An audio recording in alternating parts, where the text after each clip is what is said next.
Okay, welcome everybody to the regularly scheduled Town Council meeting for Monday, October 17th. Councilman, why don't we do Councilman Lesser? Would you lead us in the Pledge of Allegiance? I pledge allegiance to the flag of the United States of America and to the republic for which it stands, one nation, under God, indivisible, with liberty and justice for all.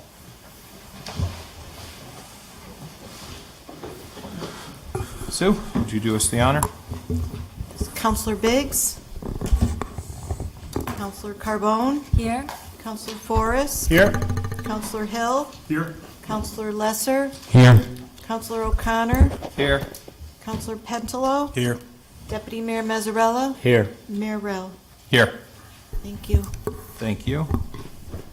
And we do have the presentation by our police department tonight. Everybody's here. Before I bring you up, Chief, if I could just say a few brief remarks, and I'm sure you'll talk about your fellow brothers and sisters in Bristol. I can tell you I woke up that morning reading the news like everybody else does. I used to get the newspaper hard print and read it, but that has long gone since the advent of Twitter and social media.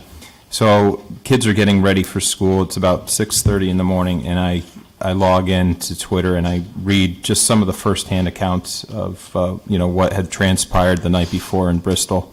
And as I'm reading it, my heart is starting to race more and more because I hadn't read exactly what had happened at that point. Actually, I can tell you it was former state police officer, former Hartford officer, and now Tolland's administrator, Brian Foley. It was his tweet that I was reading, and he was kind of vague in it. And as I start to go down, more and more was coming out, and my heart sank. And I immediately thought of not only our police officers, but all police officers that put their lives on the line every day to protect us. I posted something on Facebook, but everybody posts something on Facebook nowadays.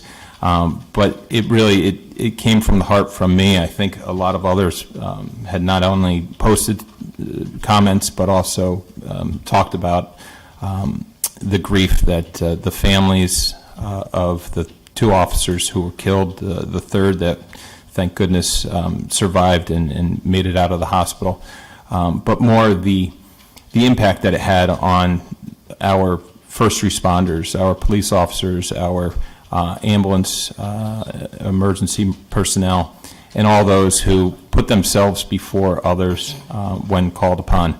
And it goes without saying, and I believe all of us up here will agree that the respect that we have for our uniformed officers is second to none, and that we appreciate the job that you guys do 24 hours a day, 7 days a week, to be there for us at the pickup of a call to seeing somebody in distress.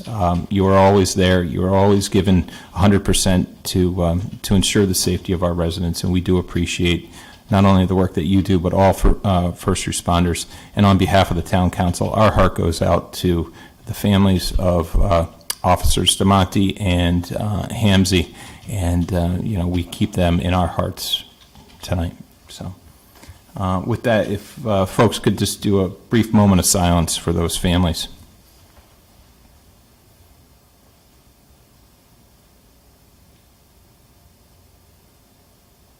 Thank you. And I do appreciate, I think the officers will be in attendance on Friday afternoon for the service at Rentschler Field. Thank you.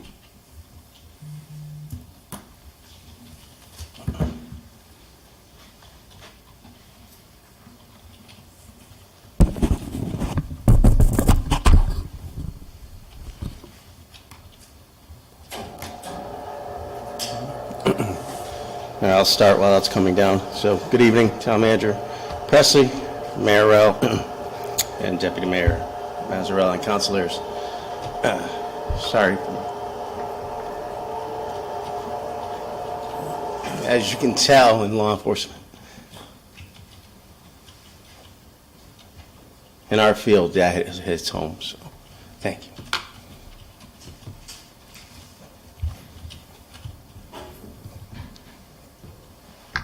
You pretty much said it all, Mayor. These are our two fallen brothers and the one that's injured. Our hearts and prayers go out to them, their families, their friends, their colleagues, and fellow officers across this country. It's been a rough week for Connecticut and for law enforcement. So our hearts and prayers go out for the families, their children, and everyone else involved. Sorry, but it's tough. This week we're doing something different. I switched it up to keep it interesting and keep council engaged. On a brighter note, sorry. I'm actually, as part of the session planning that I introduced to all of you when I first got hired here, was the session planning for my command staff here. So tonight they're going to present on their different divisions. They're going to walk you through it. Normally I would do the whole entire presentation, but they have the background, the expertise to walk you through it. So there's going to be different sections. I will hop in during that portion of it, especially in the crime stats and update on the assault on Maple Street. But for the most part, they'll go through their divisions. So without further ado, I'm going to let Lieutenant Gus Rodriguez, who oversees the patrol division, step up and walk you through the stats for the month of September in our patrol stats. Thank you, Chief. So, here, just push your down. Good evening, everyone. Thank you for the opportunity to present the monthly stats. We appreciate it. So we'll start with the traffic accidents. So this month, for the month of September, we experienced 65 car accidents, which was an increase from the 56 that we experienced, in August. Unfortunately, as usual, most of them occur on the Silas Highway and on the Berlin Turnpike between the hours of about 2 o'clock in the afternoon to 6 o'clock in the evening, and most of them occurred on Tuesday, followed by Thursday and Friday. The last time we were here, we wanted maps. Here's one of the maps we put together for you, and this illustrates where the accidents are happening, and you can see right from the map that most of them are occurring on the Berlin Turnpike and on the Silas Highway, and it branches off towards the south end of town as we get closer to the Rocky Hill line. As far as motor vehicle enforcement, we conducted 344 motor vehicle stops during the month. That's an increase from the 259 that were conducted in August. Of that total, 172 were conducted by our traffic officer. That he's out there tonight as we speak, enforcing our traffic laws. 89 infractions were issued with 20 summonses. There were 32 written warnings issued and 203 verbal warnings given. Patrol operations conducted 41 selective enforcement patrols, and that was a decrease from the 88 that were conducted in August. And that right there is a map depicting where exactly those motor vehicle stops are happening in town. And as you can see, we're trying to get those accidents down, and by way of doing that, we're enforcing those hazardous traffic violations on the Silas Highway along with the Berlin Turnpike. So you can see we're pretty active out there in trying to slow some of those accidents down. So these are the stats for the traffic officer. So he issued 10 verbal warnings for a cell phone violation, 3 written warnings, 45 infractions, and it was a total of 58 stops. And that's for distracted driving. And I know most of us drive, and we all drive, and we see folks that aren't even paying attention to where they're going. They're looking down at their phone, and that's a big cause of accidents, is distracted drivers. Excuse me. And so for insurance and administrative issues, he issued 4 summonses on a total of 4 stops. For failure to drive right, he issued 3 verbal warnings for a total of, during the 3 traffic stops. For no lights, 2 verbal warnings. For red light violations, we had 5 verbal warnings and 6 infractions during 11 stops. For speed, which is another cause of a lot of the accidents that we experience here in town, he gave out 17 verbal warnings, 3 written warnings, and 4 infractions during a total of 24 traffic stops. For speed and other administrative charges, he issued 39 verbal warnings, 14 written warnings, 15 infractions for a total of 68 motor vehicle stops. For stop sign violations, he had a total of 39 verbal warnings, 14 written warnings, 15 infractions. So the total stops for the verbal warning were 76, for the written warnings were 20, for the infractions were 70, for summonses it was 7, for the total of 172 stops that were conducted by Officer Gonzalez. We made 4 DUI arrests for the month of September, which increased from the one we had the previous month. For parking enforcement, we issued 37 parking tickets, which was a decrease from the 161 in August, and most of the tickets were for violation of the all-night parking touting ordinance. And so with that, you see the decrease because after issuing so many tickets the month before, folks are now in compliance, and so that's why we experienced that decrease. For calls for service, we had a decrease from August. We answered 2,487 calls, down from the 2,840. The 911 calls were actually up from the 905 in August to 940 in September. In total, the patrol officers conducted 514 patrol checks of the businesses, parks, and residential neighborhoods. And that's a map depicting where exactly the officers are going and checking on homes, businesses, and town property.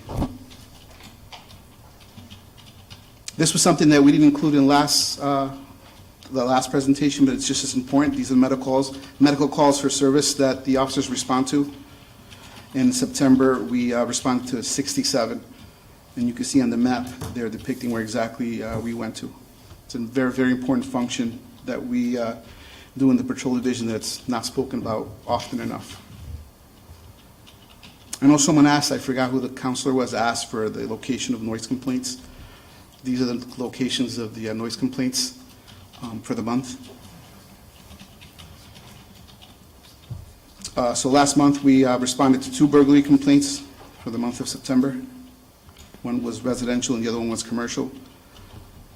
We executed 22 arrest warrants and had 57 on-site arrests. That was an increase from the 42 in August.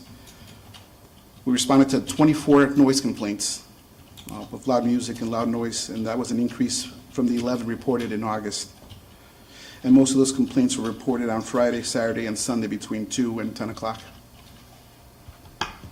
That's it for my piece of the presentation. Does anyone have any questions? Yes, sir. When we were looking at some of the infractions that were given, I saw parking, you talked about overnight. Is there a breakdown of we saw the breakdown previously of like moving violations, right, in the different Right. kinds, and I'm guessing that maybe attaches to a certain statute. Is there an ordinance statute where you can see a breakdown of those parking tickets as like what the ordinance was and how many were given out and that kind of thing? We can get that for you for the next time, yes. And thank you. And then on the noise complaints, were there any violations issued? No. We saw the map before of where they Right. all were. No, most of the time, we go out and have a conversation with the person who's making the noise or who was complained on that they're making noise, and usually a conversation is enough to have them either lower the music down or a lot of times there's folks in their backyard at night who are, outside in their patio and they're talking loudly and their neighbor calls and some of those things. So we're able to take care of the folks that live in town that way by not having to, the first thing to do is not to try to take enforcement action in that way. A conversation goes a long way in diffusing some of these situations, especially when they're long-standing neighbor feuds that we experience here and there in town. Are there moments where it's an ongoing issue rather than, a singular, let's just keep it down, guys, kind of a thing? Yeah, there have been times when that happens, and we have to go out, and those are the times when we have the serious talks. And in fact, we had an ongoing problem, as you know, with Lucky Lou's in Old Weathersfield for a time when there was a resident that was complaining of the music, and that was an ongoing issue. And since then, it's been resolved, and we haven't had to go back to Lucky Lou's in quite some time. So yeah, it does happen here and there, and we did take enforcement action down at Lucky Lou's, as you know, on more than one occasion. I didn't, but that's okay. Oh, okay. Hey, we learned a few new things. And now how about, I feel like the noise complaints are all sort of like residential noise complaints, but we do have the issue regarding like loud mufflers and cars and people driving around with the, booming type of stuff. Right. Can you tell us a little bit about that type of Sure. So noise with violation? Sure. So, we're trying to stay away from those type of equipment violations, the tinted windows and whatnot, but the loud mufflers on a car, that's a quality of life issue. Right. And so when we have the opportunity to, yes, we do take enforcement action. on those. And have we, is there any differentiation in the stats that we just saw? No, I can get them for you, though. I'm not sure when the last time we did, but when we do get the opportunity, we do. There was a complaint last year. It was coming in about 3 or 4 o'clock in the morning where this one particular car was coming up Prospect, would go down Griswold, and it sounded like shots were being fired when he would get off the gas, and it sounded like a machine gun. I happened to be working that night, and we did set up and try to stop the car, and he actually took off from us. But through investigation, we were able to identify the teenage driver, and we were able to arrest him for all the offenses he committed on that morning. So we have taken action, and if we can, we will. Oftentimes, someone will call, hey, there's a loud muffler at Silas and Maple. Right. And by the time we get there, of course, the person's gone. So when we do get the opportunity, we do, and we will. It's one of those things that affects everyone. I sit at home and I hear it. And if you live close to the Pike, you hear it all the time, especially on the weekends. It is a problem. Yeah, and it's the more quality of life issues that obviously where I'm coming from. Absolutely. Is there a way to identify, or, you think of like a speed trap or something similar, especially when I was out talking to a lot of neighbors in that 515 area, we all know what it is. Is there a way to do like a noise trap almost, and where now you can identify, it's not like call them up, but by the time you call, they're already gone, Right. I would imagine. We could, but again, those loud mufflers, although you see them and you hear them on the cars, those are less than the speedsters and the guys or the people that are running the red lights and then the folks that are running the stop signs in our residential neighborhoods. So those people are easier to spot, because just about everyone, goes through a stop sign or goes through a light or speeds through town, and that's what's actually causing the accidents. But, to answer your question, we will take that advice, and when I go back and I meet with the guys, we can definitely formulate a plan. And with our traffic officer, we can definitely take a look at enforcing the loud mufflers. Okay. Thank you. You're welcome. I was going to make a joke, so I'll just. Okay? If it's about Matt, please do. Councilman Lesser? Thank you, Mayor. First off, appreciate getting this information. It's very helpful. One comment and one question. First, the comment, we had a little accident in my family in September. My daughter got in a little accident, and she's fine, but when you get that call as a parent, it's a terrible call to get. But the PD was fantastic. So Chief and everyone on down, they were right there, and Chief, your whole staff was great, and we appreciate it, my wife and I and my daughter. My question is on speeding. So you were talking about, when you listed the statistics, you were talking about, you kept referring to he. Is there one person on patrol who's kind of assigned, and perhaps as an extra person, to this selective enforcement? And I would say that thing I've heard the most over the last several months, and I think we're making a lot of progress thanks to your efforts, is on speeding. Particularly, we know there's plenty of speeding on the Turnpike, on the South Deane, but on some of the major roads, Ridge Road, Walcott Hill, I hear that over and over again. Is that some of the selective enforcement that's going on in terms of patrolling some of the major roads and the speeding? It is. So we have one officer right now who's dedicated to his only job is traffic enforcement right now. Okay. He's out there right now. And so what Excuse me, is that new too, doing that way? Yes. It okay. is, yes. This is the first full month. This is the first full month that he's been active. So this is where you're seeing the differential in stats. Perfect. Thank you, Chief. And so what we do is we look at our trends and what's going on, where our accidents are happening, and based on that, we deploy him depending on the times. Another thing that I use is I field most of the calls from the residents in town when they're calling about speedsters or someone running, their stop sign in their neighborhood. And so, especially for the speeders, what we do is we have a trailer and we have some pole-mounted devices that we can use, because sometimes folks, if you're walking on the sidewalk, a car going by at 30 miles an hour probably seems like it's going fast. So we have that where someone calls us, hey, they're speeding, and we go out there and there's really nothing going on. So we put these devices up, and what they do is they record, and we're able to get data on the speeds that are going by that sign, the times a day. And so if someone is in fact speeding in those places, we do deploy Zach, or I will direct my sergeants on the shifts to put the officers out there in between calls for some selective enforcement. So it's just not that one officer. Got it. We're all doing it together. It's a group effort, sir. Got it, appreciate it, thank you. You're That's it, welcome. Mayor, thank you. Thank you. Any other questions? I just had one quick question, Lieutenant. All the statistics of the 172 traffic violations, do you count in those any, you pull somebody over for running a red light or, going through a stop sign? Have we found anybody with any outstanding warrants or anything like that? We have, yes. That happens routinely. Okay. It's just one more step in. Right, so you saw the slide where it showed, or it's right here, the 22 arrest warrants that were executed.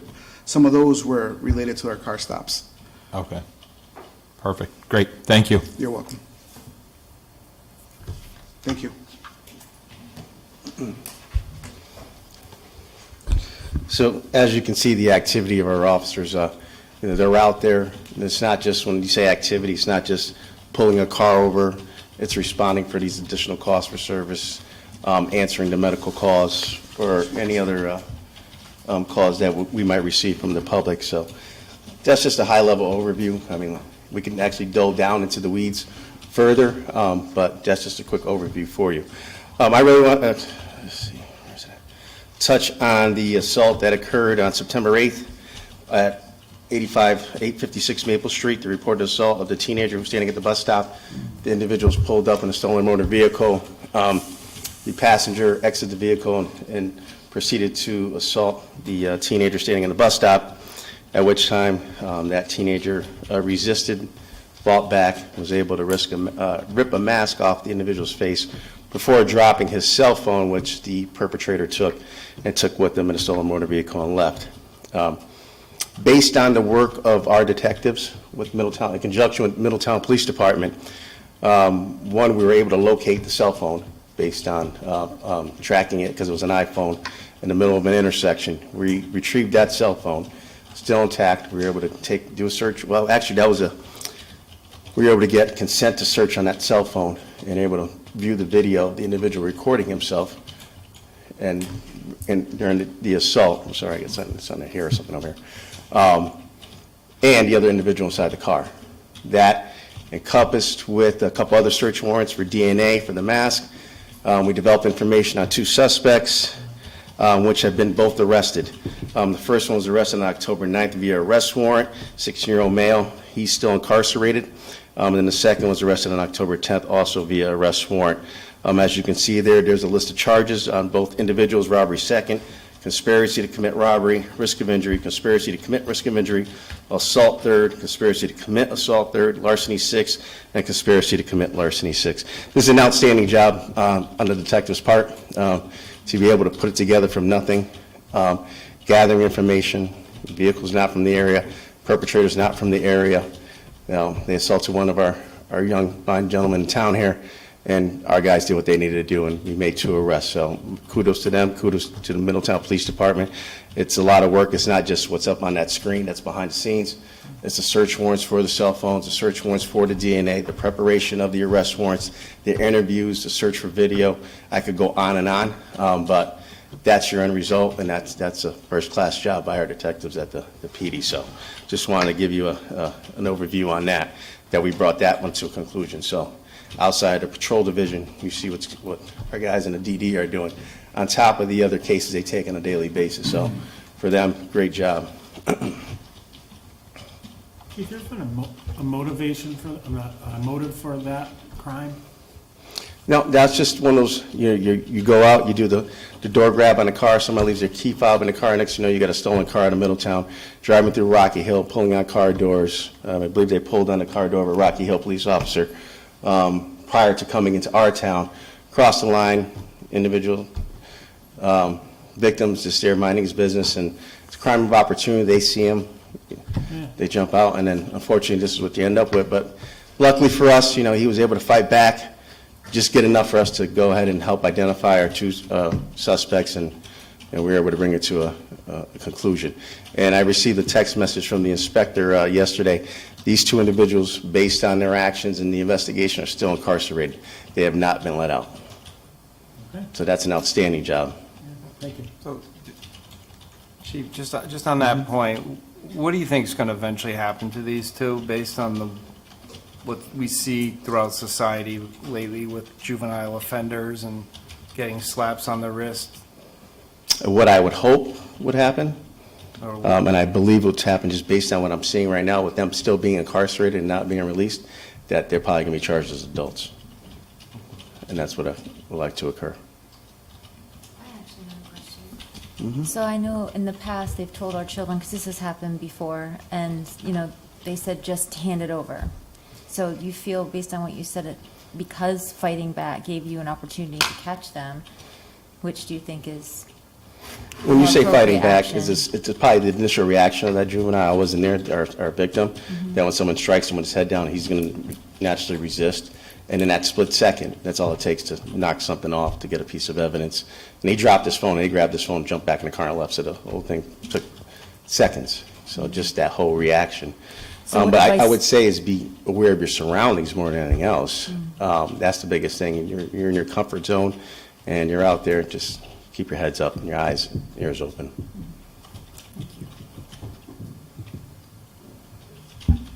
Anything else on this? No, outstanding work. Thank you. So next up, I'm going to have Lieutenant Booyak present on our newly formed or renamed Professional Standards Unit.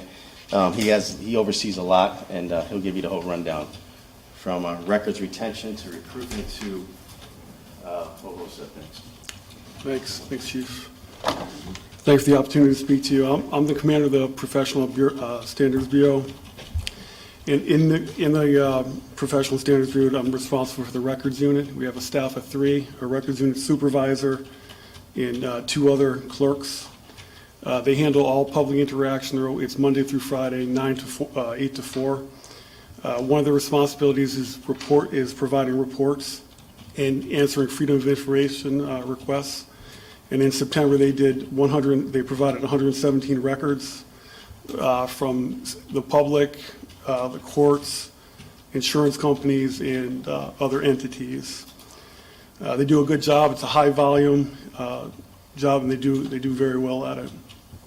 One of my responsibilities also is recruitment and retention. Right now, we have 4 vacancies, and we're trying to staff that right now.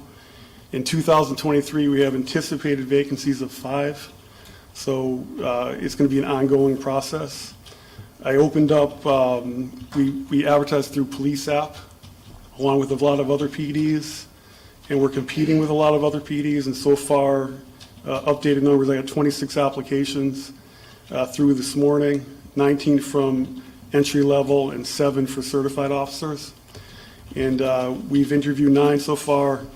We have 5, we're doing 5 interviews tomorrow, and we have 4 people in the background phase of the hiring process right now, and we'll see how that goes as they progress through. How do I hit the- There you go, nice. I'm also responsible for planning and accreditation. On September 19th, the Kycia accreditation provided the Weathersfield PD with a draft report for review. Chief Medina is going to the Kycia conference in St. Louis next month, and once he goes through that, they're going to release the report.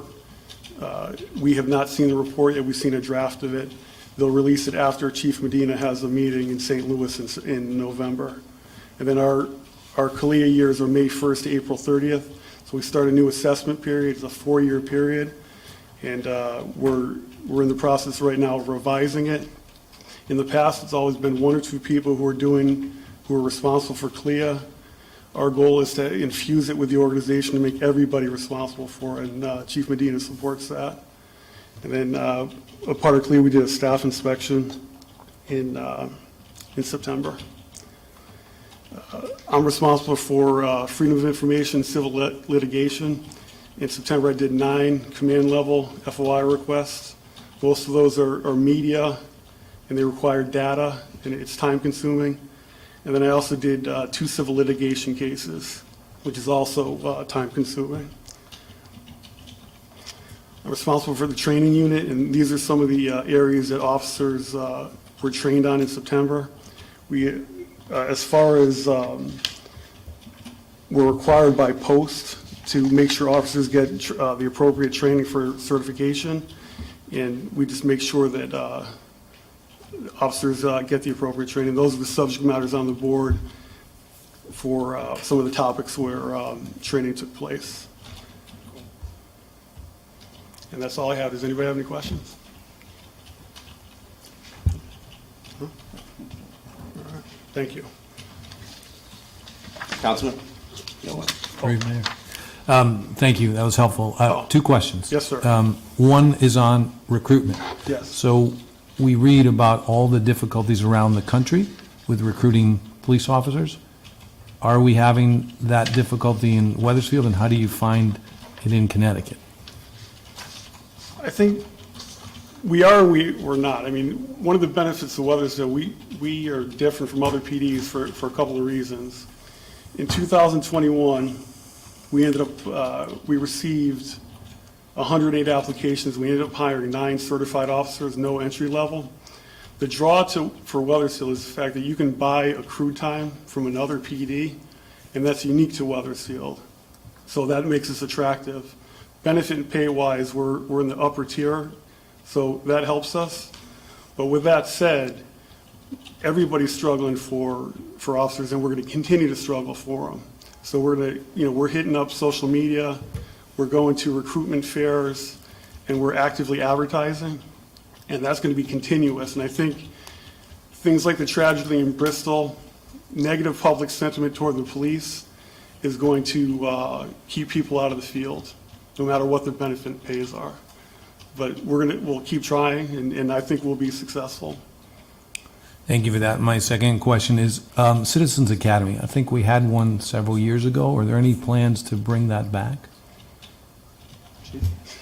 I can't answer that, sir. That's one of our goals eventually down the line.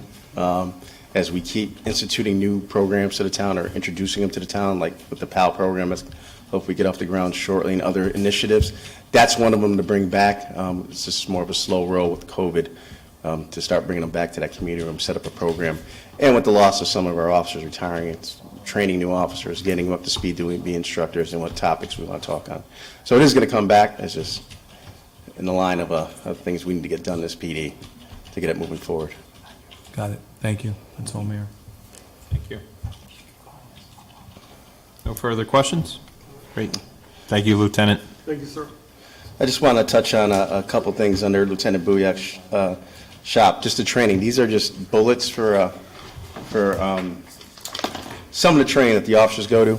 And this is not just the officers. If you look at the top one, it's a dispatch. Those are our dispatchers. So this is a incorporation of both our sworn and our non-sworn. As you can see, our dispatchers did their certification training. Our TAC team, internal affairs training, that was for our newly promoted sergeants to get them up to speed. And we also have this Conpelra Supervisory Boot Camp. That's actually for our clerks. So we're spreading the training around. We're trying to move it around. The biggest thing that I got out of the organizational climate study was the lack of training. Succession planning, which you're seeing now, and the training now you're seeing that we're starting to incorporate into this police department to make sure that we're well-rounded, and that if one of us steps away, someone else can step in without no issues. And that's civilian and sworn side, from our clerks to our dispatchers to our police officers. So that's just a quick overview on that. The next section we have up is our Support Services Bureau, which is overseen by Lieutenant Wren, and he'll give you an overview of what he does over there.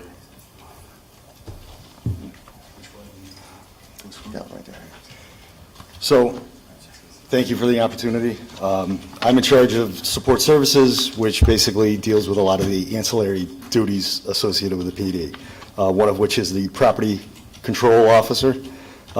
During September, the property control officer intook evidence from 38 separate cases, and he's also in the process of completing a full audit of the entire property room, which is several hundred, if not thousands, of pieces of evidence.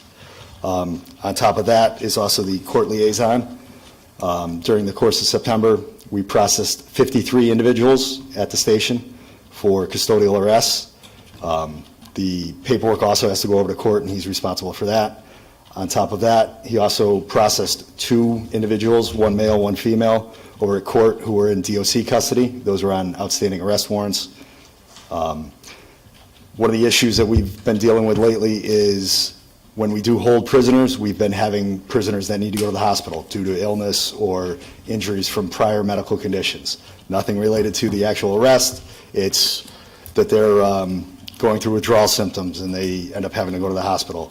And that's cut into our ability to watch them because we have to send an officer up to the hospital with them, and then it snowballs and we ultimately have to hire for overtime and whatnot. Included in that is also the animal control officer. During the month of September, they took care of 37 cases involving animal control issues, including 6 impoundments. Those were all canines that were brought down to the pound. We're also in charge of the school crossing guards.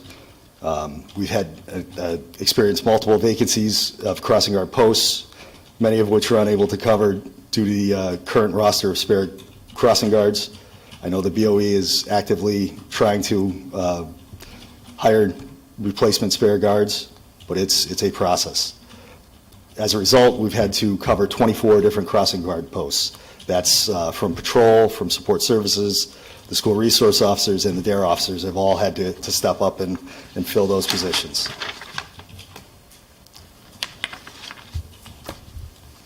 Currently, for the fleet, we have 1 patrol vehicle that is out at a shop due to an MVA, a motor vehicle accident. We're waiting for parts, and as soon as those parts come in, we should have that back in the fleet. We did just add 1 new patrol vehicle from MHQ. It's fully operational and it is currently on the road. There's 1 being fitted right now at MHQ. That's all part of the previous fiscal year's purchase, though. For building maintenance, we've put in 14 different work orders for various projects or repairs within the building. And for IT, we've had 9 different technology service tickets issued for various reasons throughout the building, and they've all been handled through the IT within the town. Part of our part of the community relations is we do child seat installation inspections. We've done 1 for the month of September. Currently, the outstanding special projects is we are in the wait queue for WatchGuard. It's a product that's already been purchased. We're just waiting for WatchGuard to be able to get all of the equipment and install it as part of the lease program. We have submitted and were granted the Connecticut Department of Transportation Distracted Driving High Visibility Enforcement Grant, which we will start having officers on overtime for funds, for federal funds, doing nothing but distracted driving, so cell phone enforcement and whatnot. And that's, so we had upcoming events. They actually just passed this past weekend, one of which was the Keene Carnival and the Mikey's Place Road Race. We had some issues with the Mikey's Place Road Race based on the Broad Street Green paving project, but we were able to create a new route for them to be able to get the 5K in, and it went off without a hitch. And that is all I have for you. Any questions? Any questions for Lieutenant Wren? I actually do have a question. Yes, ma'am. I'm sorry. So the vehicles that you mentioned, that 1 is being prepared and 1, is that from the ARPA funds that we just passed last? No, that was from the previous fiscal year. Okay, so Yeah. those are coming on board and the next 2 will be coming soon. We got 1 that just rolled out, that's fully marked, that went to patrol, brand new. Like I said, my initiative was with the brand new cars to go straight to patrol. 1 just rolled out last week, it's been fully upfitted from MHQ, it's been lettered through fiscal services, so it rolled out this week. 1's currently at MHQ, getting upfitted right now. That's still up the last budget cycle, and we still are waiting on the 3rd one from the last budget cycle. Okay. So that's not to include the ones that we requested this time. And those are hopefully replacing the 4 that are going to be coming offline No, soon. but those 3 aren't including the 2 we just. No, they are talked not. about Before, so No. you'll be having 5 new ones coming on board very soon. 3. Yeah, with the other 2 new ones, but based on Plus the 2. getting them up from the dealership in a timely manner. Okay. We're talking 2 to 3 years, but those 5 come online. Wow. And then my next question is, I think I saw you mention that, did you say there was 14 requests for maintenance at the police station?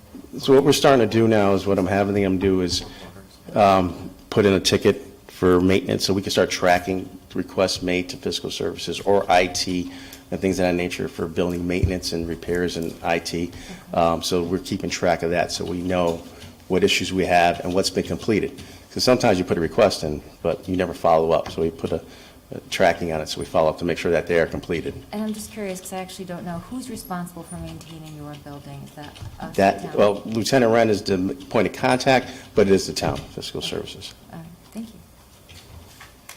Just a follow-up on that is, of the 14 work orders, how many actually have been responded to and fixed? I would be able to get that to you next month. I have the printout back in the office. They're usually done in a pretty quick manner. Okay. It's minor stuff. It's, something from fixing a light to hanging a basket for a tray.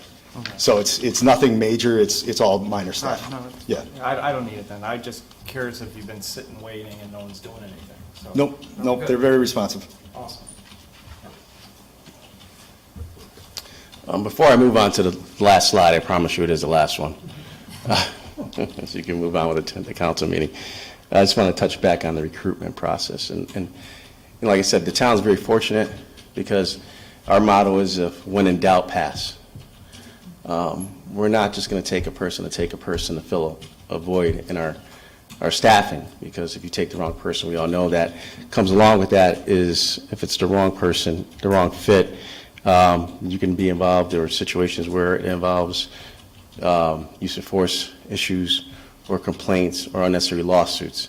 So we are being very vigilant in who we select to become a Weathersfield police officer. So we're the first line of defense and liability for this town, so we take it very seriously. We're just not going to take someone to take someone. So I just want to touch on that point.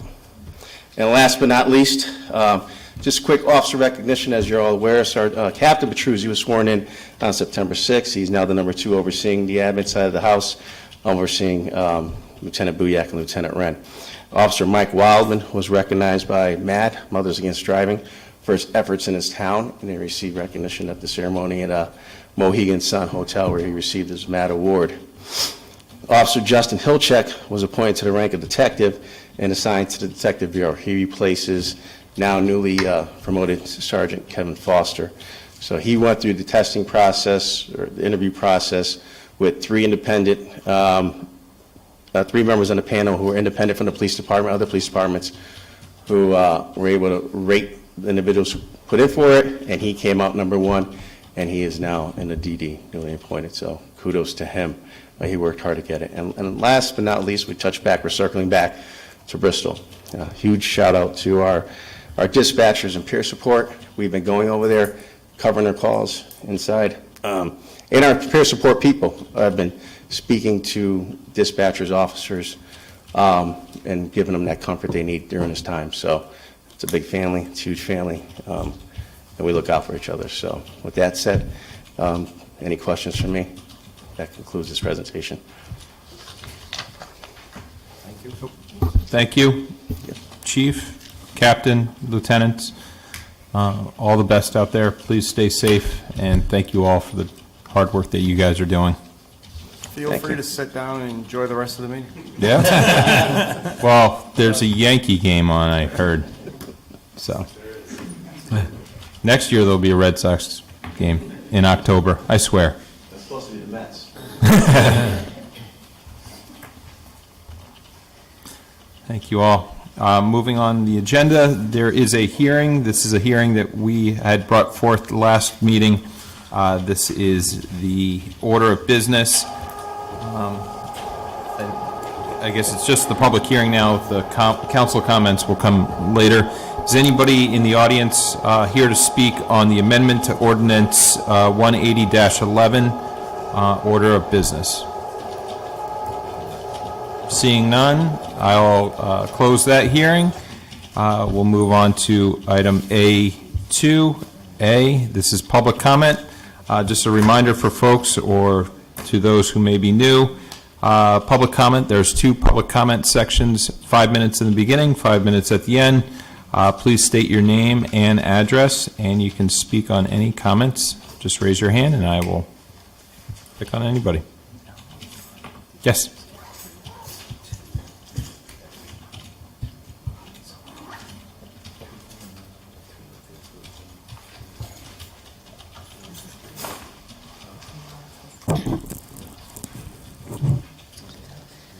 Cindy Jacobs, 71 Sunrise Terrace. I have been an advocate for the redesign of the Silas Deane Highway and to improve our safety and also promote economic development. And we've actually heard from officers this evening about safety along the Silas Deane Highway and speeding. I realize that the town manager and the town engineer are very busy on many projects. And when the time comes and we have a plan and we can get funding for a plan, I look forward to dedicating my time and support to Silas Deane Highway improvement in any way possible and to support this effort. And I realize it's a long time horizon because this is a state highway and it's a very complex planning process. In the meantime, I would like to advocate and suggest a reactivation of the Bicycle Pedestrian Stakeholders Advisory Committee, long name. It was started in 2018. It was shut down in early 2021, presumably due to the pandemic. I understand that the master plan for the complete streets is about 80% completed, according to Denise Bradley in the Planning and Development. And so I'd like to see that reactivated. When I spoke to Denise, she was enthusiastic about reactivating that and getting started once again on that. But we'll need an engineer as well as a planner to move that process forward. A walkable, bikeable, and safe streets community that allows for multiple modes of transportation is just good for everyone. It's good for economic development, it's good for our school children, it's good for our health, and it's just good for our community overall. Recently I spoke with, having an interest in this subject, I spoke with Mark Moriarty, who's the chief engineer in the Public Works Department in New Britain. And if anyone's gone through downtown New Britain or thereabouts, you can understand what a transformation they've made in terms of road diets, the intersections, making the streets safer, and making way for bikeways and so on. And he gave me some perspective, which I think is worth sharing. One, of course, you have to have a plan. And, but he mentioned that the plans, unlike, say, the Silas Deane Highway Master Plan or our Plan of Development, they don't have to be inordinately complex. But you need a plan to be able to have access to state funding. He also made the point that state funding is not that the application process for state funding is not inordinately complex. You don't need a grants specialist. There are several state agencies in which the application process is not overly complex.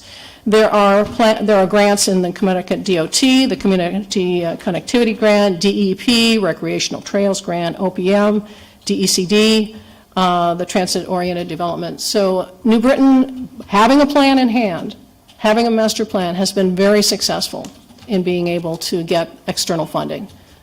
So we see, interestingly, we see the police department engaged in getting people to slow down.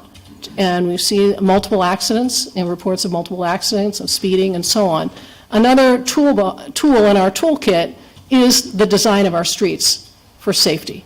So I urge you to reactivate this. Hopefully we can get support from our town council and also from our town manager, and we can get this started again. Thank you. Thank you, Cindy.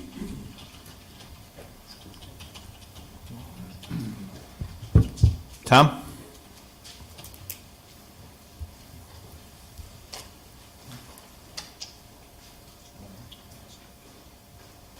Good evening.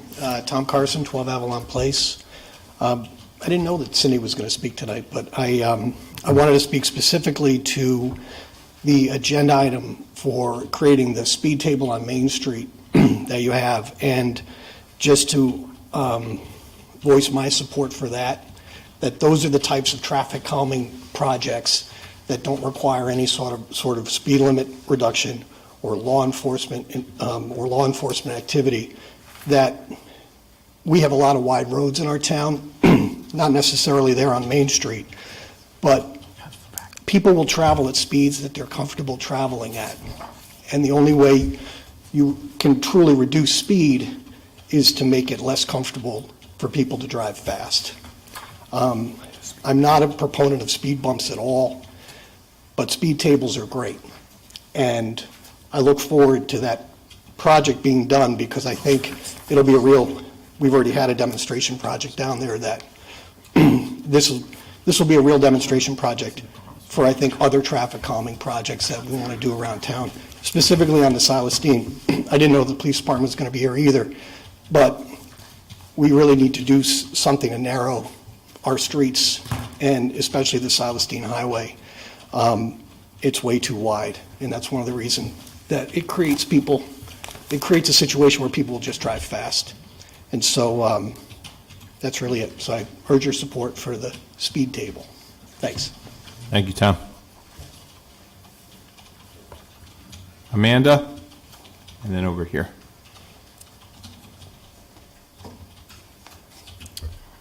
First, I just want to say thank you to the Wethersfield Police Department for everything that they do. I'm from a first responder family, so I appreciate you. I'm Amanda Drew, 340 Wolcott Hill Road. I'm here this evening to talk to you about the town's deferred maintenance and the failure to require this maintenance to be completed. I would like to bring to your attention just a few examples that have angered me in the past few months.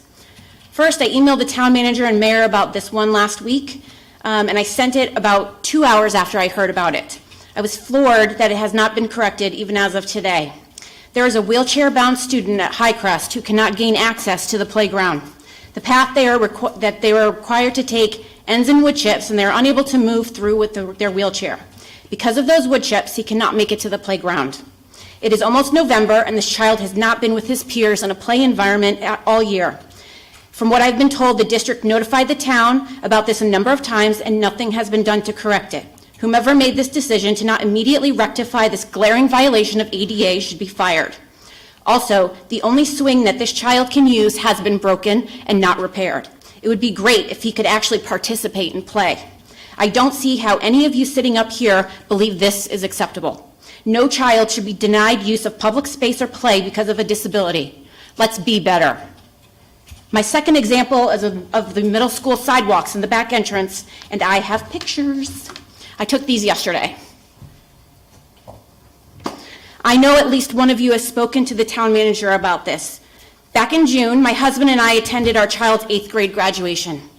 As most of you know, less than a month before that, my husband broke his leg while battling a house fire. He had to be in a wheelchair, and as I was attempting to push him up the ramp entrance, his wheelchair fell into a large pothole, and he almost fell out of the chair, breaking his other leg. I complained to the district and was pleasantly surprised when I heard the sidewalks were to be repaired during the town's summer work. They were there for quite a few days. Since I live right up the road, I watched them. And let me say, I was just shocked to see the end result. And the only way I can describe it is half-assed. I was told that the crews were instructed to only repair what was designated to them. Some of these repairs ended right at another crumbling area. How is this considered a true repair? In fact, the area where my husband fell wasn't even touched. How is this acceptable? How is this appropriate? Again, whomever made this decision should be fired. I ask you to go, walk over there, and take a look at it for yourself. Over and over again, whether you are for or against this upcoming referendum, everyone seems to agree that the failure of maintaining by this town is the reason we are where we are. You cannot keep asking for your handout for new things if you cannot keep what you have now maintained. You can lay blame on the feet of the Board of Ed for part of it, but you decided to and took responsibility for this maintenance years ago. and have done nothing to help the situation. I am here in front of you because you are our only line of communication with those who are failing us. I am imploring you to put the pressure on to make sure they stop failing us.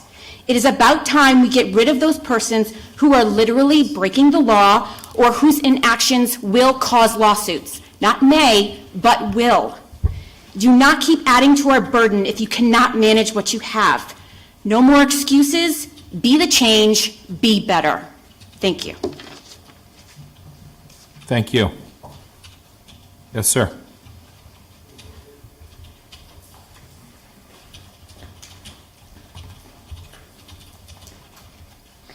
Nick Roshu, 125 Walcott Hill Road. I'm going to jump around a lot, so I apologize in advance. Wanted to mention as well, the slide at Charles Wright Elementary School is still broken. I've had several calls to physical services, Parks and Rec, asked for pricing. I've heard back that they're waiting on responses from the manufacturer, but we're shocked to hear that the slide was even broken, which is amazing to me. Next, imagine my surprise when I went to the State Elections Enforcement Commission with a FOIA request and found out that the final language for the bond referendum packet had been sent September 22nd. And this October 3rd meeting, I made some comments, seemed like they were accepted, or at least somewhat acceptable. And the language that was actually released, and I went word for word, is different, which is surprising to me why we would address, or at least release, explanatory text that wouldn't match what was actually sent to the SEEC. Staff attorney there said it had a tenor of advocacy, which would be a problem, and when choosing what to feature when describing a project, if the drafter chooses only things that are inarguably good, the reader may have the impression the drafter is biased in favor of the project. With the exception of 3 small words in the first 4 bullets on the left side of the explanatory text, nothing's changed. In fact, the staff attorney said this may not survive a complaint. So I'm going to let that sit for a moment just so people understand what that means. The next item, again, at the very bottom of the second bullet, or the second column there, says on project completion, the demolition of the old High Crest and Charles Wright buildings will take place. There is right now in the $279 million, $6.748 million dedicated directly to the demolition. The way this reads, that's inaccurate. At the very least, it's inaccurate. So shifting over to tonight's packet that was sent out, there were 2 police cruisers that were requested within the documentation. The numbers don't add up. I feel like I'm beating the drum. The numbers don't tie. I took the $54,304.41 from MHQ. I took the $55,452.93 from page 72 of the packet.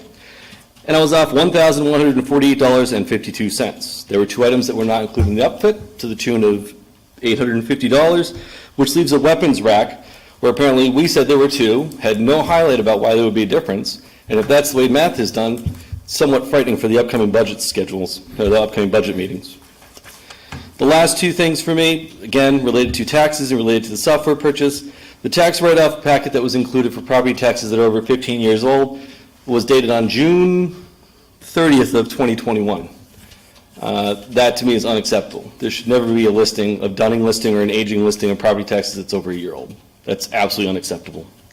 And lastly, I saw that the Granicus bid was included again, still with a 7% escalation for software, which I think is wholly inappropriate. As was discussed last time, just should not even be included.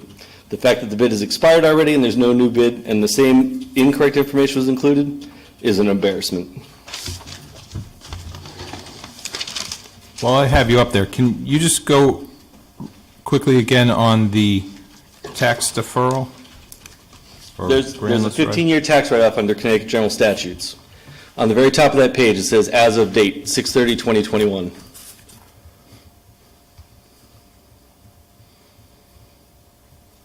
So if I'm incorrect, more than willing to accept that, but it looked like it was 6/30/2021 was when it was run, or was as of. Which was the last audited completed year. That's the end of the last audited year, which is what this is based on.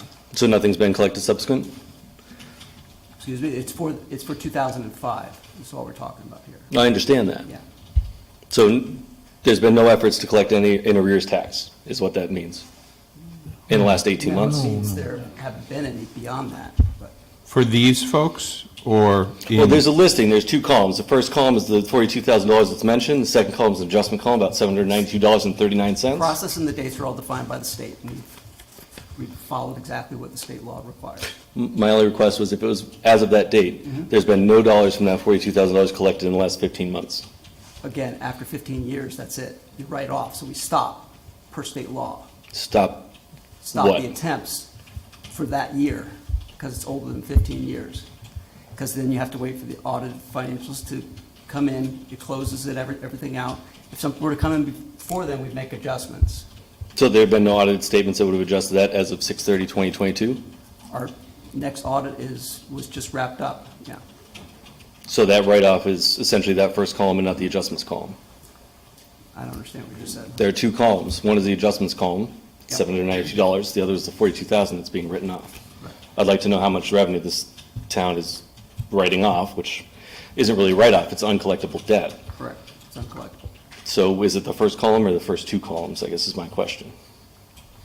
It would be the first column, I believe.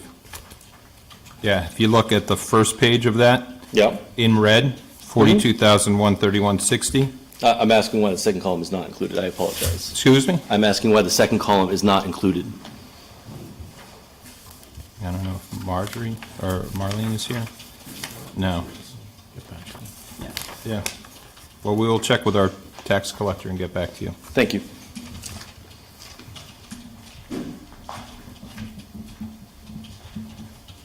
Mr. Young?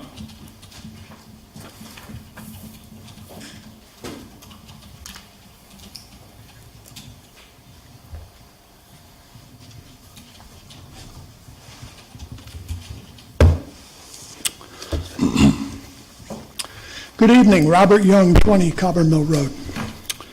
I recently read your agenda and got tied up reading the portion, the very first part of it, which was regarding the Keisha farm family and the designation that someone was trying to prove for that old barn on the Keisha farm. It was a good history of the family, but that's about it. As far as the farm goes, the building goes, there wasn't anything significant to be even mentioned. I mean, if George Washington's Arabian stallion named Magnolia, who had raced in Alexandria, Virginia, had stayed at the property, at the farm, that would be something significant. If Nelson and Blueskin, also horses owned by George Washington, had stayed at the Keisha farm, boarded, stayed there for a while, that would be considered exceptional. But the information that was in there was mighty poor. I mean, the Keisha farm family could have also had purebred animals, Holsteins, Guernseys, whatever it might have been. They could have been top producers, and that would have been significant. But that's not the case here. Whoever wrote that up, I think missed the whole point of the exceptional issue of that barn being a historic place, and historic things had occurred there. I don't see any of that. So I would hope that someone would talk to whoever that was and straighten it out, because I wouldn't send it anywhere, Mayor. Next, let's see. We have a referendum coming up next week, soon, regarding the school referendum. And I've done a lot of research online looking at information that the Board of Education has put out, as well as what, the different minutes, the agenda packages that we have. And I found that a lot of information that I would be interested in was missing. I think that they've done a poor job in representing that referendum that's coming up. There's no schematics. There's no renderings of what we're going to see someday if this passes. Cost-wise, it's going to be stretched out against 9, 10, 15, 12 years. I don't know how many years it's going to really be, but I think it's a decade anyway. And of course, the cost. Where are the costs in there except for the dollar amount, $2 million to $270-some million? Where's the cost of building that? Those different buildings. And I just said, where's the renderings to show that the buildings that you're going to renovate shows you're going to also put on new wings or something on it, from what I can understand. We should be able to see that as well. We don't see anything. This is just like the deal that was put together for the Keisha farm. Very little information was given, yet our town council thinks they've done a wonderful job. You know, I came across a piece within that data that showed the square footage of two buildings, the new, the High Crest and Hammer building. But I don't find anything regarding square foot regarding the other buildings that are involved in this renovation. I mean, you have 5 buildings, and you're going to consolidate them into 4 buildings. How many square feet are we going to increase on this deal? There is no mention. There is no indication. There is no way that you can consider, except for the price is $279 million. And within that price of $279 million, you have costs for building. Well, how much do we see? Nothing. Very little. How about the cost for the bond issue? That should be part of the price as well, but it's not. As I added things up, we came up with I came up with what's reported in your, what do they call that? The thing that came around in the mail, the text? Explanatory text. The explanatory text, yes. And what was missing is, I believe, the bond issue money, $660,000. That should have been in the price. Or is the town of Wethersfield going to dig out of their pocket to pay that somewhere along the way?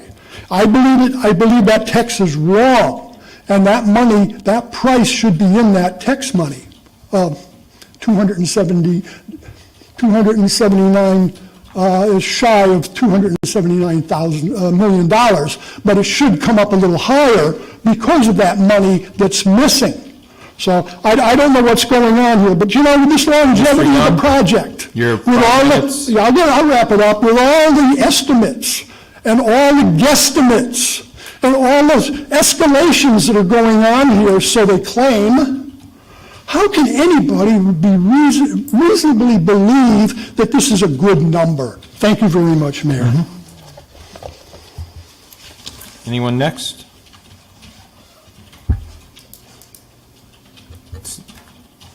Yes, ma'am.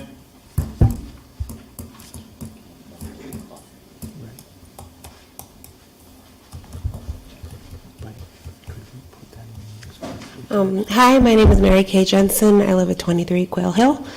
I wasn't planning to come up, but Amanda came to our school last week at our PTO meeting. I'm at High Crest. And so thank you for coming here and talking on our behalf for our student that is in a wheelchair. He's in my daughter's class, and it's sad that he can't get to the swing set because it is so far away. I did see Kathy walking around the grounds, and so I think that must mean that you guys are aware and something is happening, which is good. I think that maybe there's a plan to put mats out, but truly that gives our student one option. He can go on swings or play on asphalt. That's not enough to me. It's just a little bit like a Band-Aid. You know, I don't have a lot of thoughts right now to say about the referendum, but when I have asked people, you know, what their no is, a lot of times it has to do with Wethersfield not being able to maintain anything that they have. That's a common theme that I hear. It's disappointing. It feels like a circus. This is a little off topic, but I remember the first time I went to the Cove and I was on the Ferris wheel, and I remember looking down and thinking, this is just a storybook town. It's beautiful and it's great. And this year it just feels like a circus. It feels very sad. When you go online and you're reading what people say, they're all neighbors and they're all fighting. I don't think that there's been a lot of leadership. It's been quiet from all of you. I know it feels like maybe it's a Board of Ed thing, but to me, it seems like all these parents and people in town have been trying to mine for their own information, putting together groups of people, and everyone's pitted against each other. I guess that's neither here nor there, but it's a shame. It's sad. I think there could have been more leadership. People on the town council letting us know facts. And especially, here's what happens if it doesn't pass. I think people just think we go back to the drawing board and get to redo this plan over, but that will also cost a lot of money. Improvements to every school will cost a lot of money. We have one student in a wheelchair, but any school could have a student come in the next year. None of the schools are ready for that. This child was at Webb for 2 years.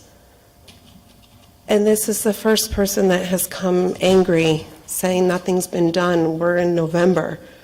So there were years to prepare for this. I don't know where to start and how to untangle this. It's just not my circus, but I feel like I'm in it now. And I think maybe a conversation you guys could have is to start thinking about your maintenance plan, and maybe it's not working. Can it be transferred back to the schools? Do they have a better pulse on that? I don't know, but this needs to be a conversation. Okay, thank you. Thank you. Anyone else? Seeing none. Council comments or council reports? Anyone? From boards or commissions? Councilman Lesser? Yeah, this report from the Veterans Commission that I don't think we have a meeting before the Veterans Day ceremony, which is Friday, November 11th, here at 11. Is it here or at the high school? Oh, yeah, thank you. It's at the high school. It's a good reminder, Mayor, thank you.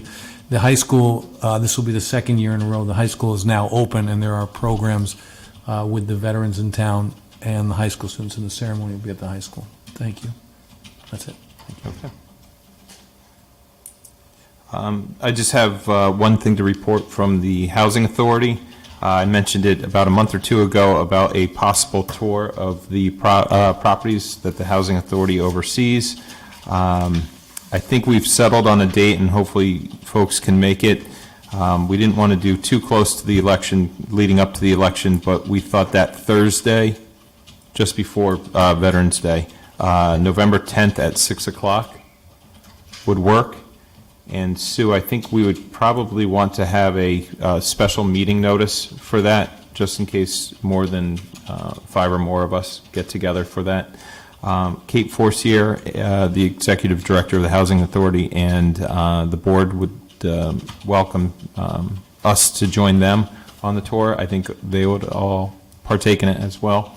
The plan right now is to meet at the administrative buildings at 60 Lancaster, and then go on a brief tour of some of the facilities. I mentioned Fuller because that is the one they're looking at the grant for the concrete work, for the piping. And if everybody can keep that date, again, November 10th, 6 o'clock, 60 Lancaster. But we'll get information from both the town clerk and Kate from the Housing Authority to everybody. Okay. Moving on, council comments.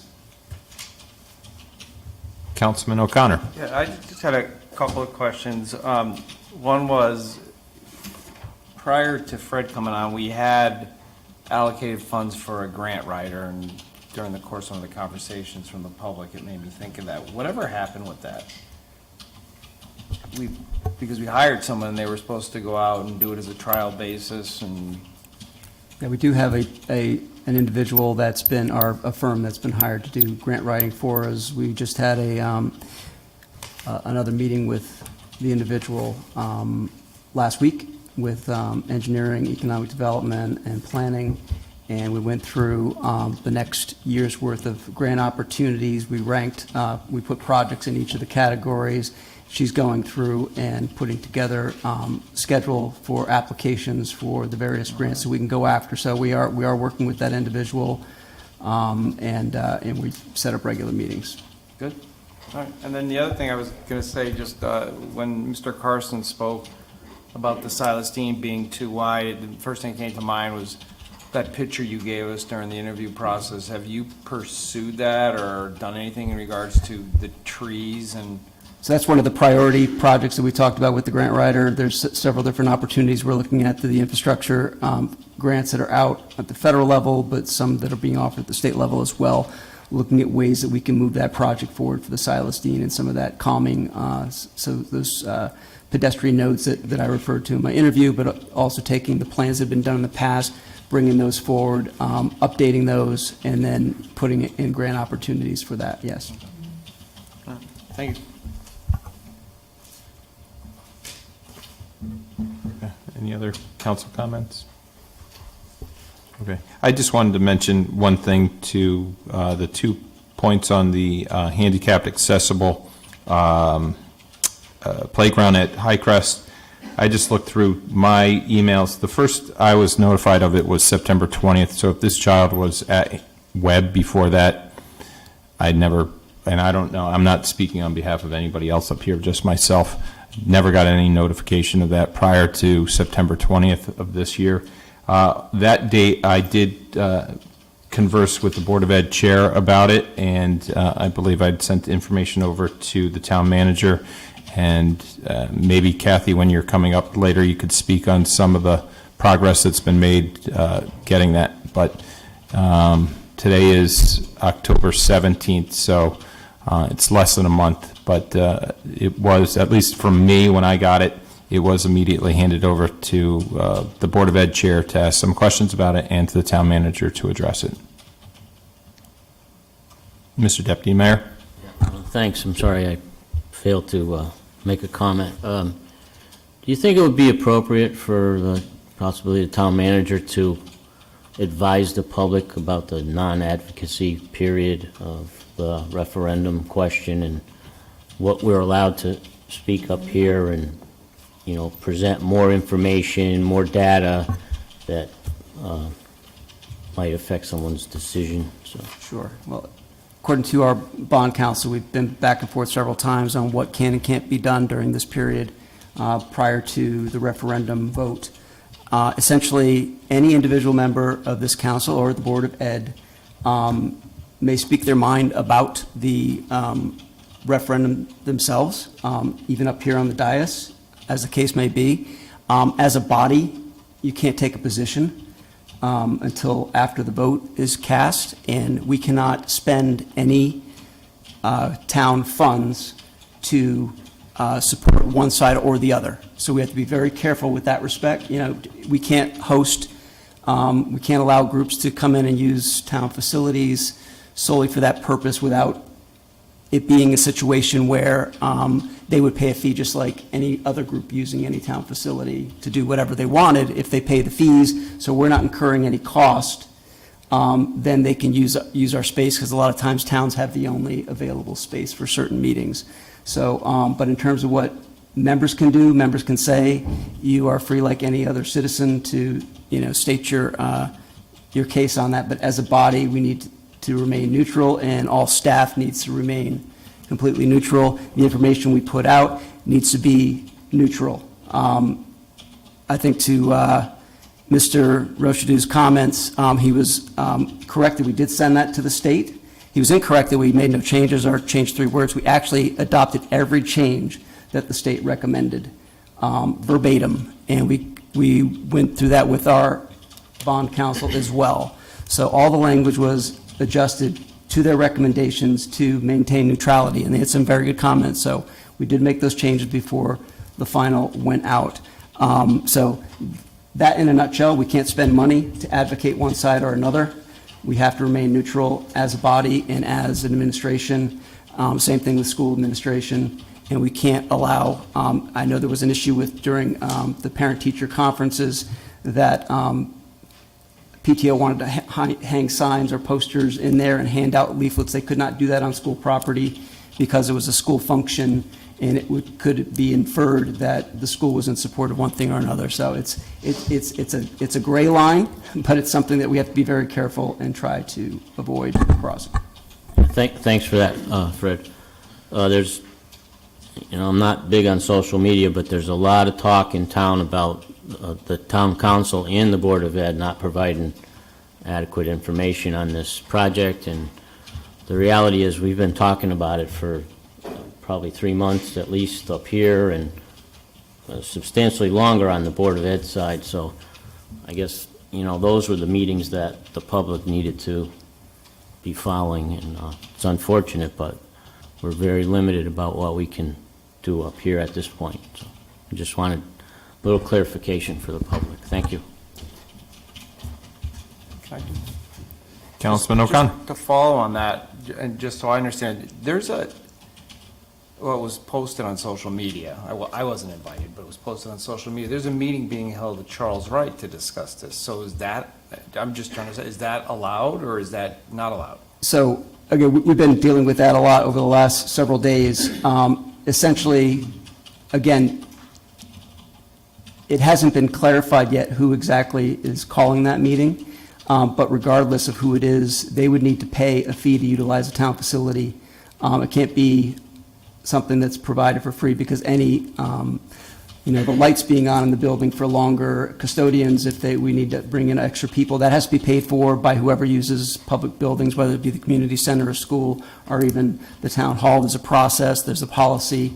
As long as those practices are followed completely and it's paid, then they can hold the meeting and they can do what they want to do, within reason. Again, if it's about, the way it was presented on social media was it was an informational meeting.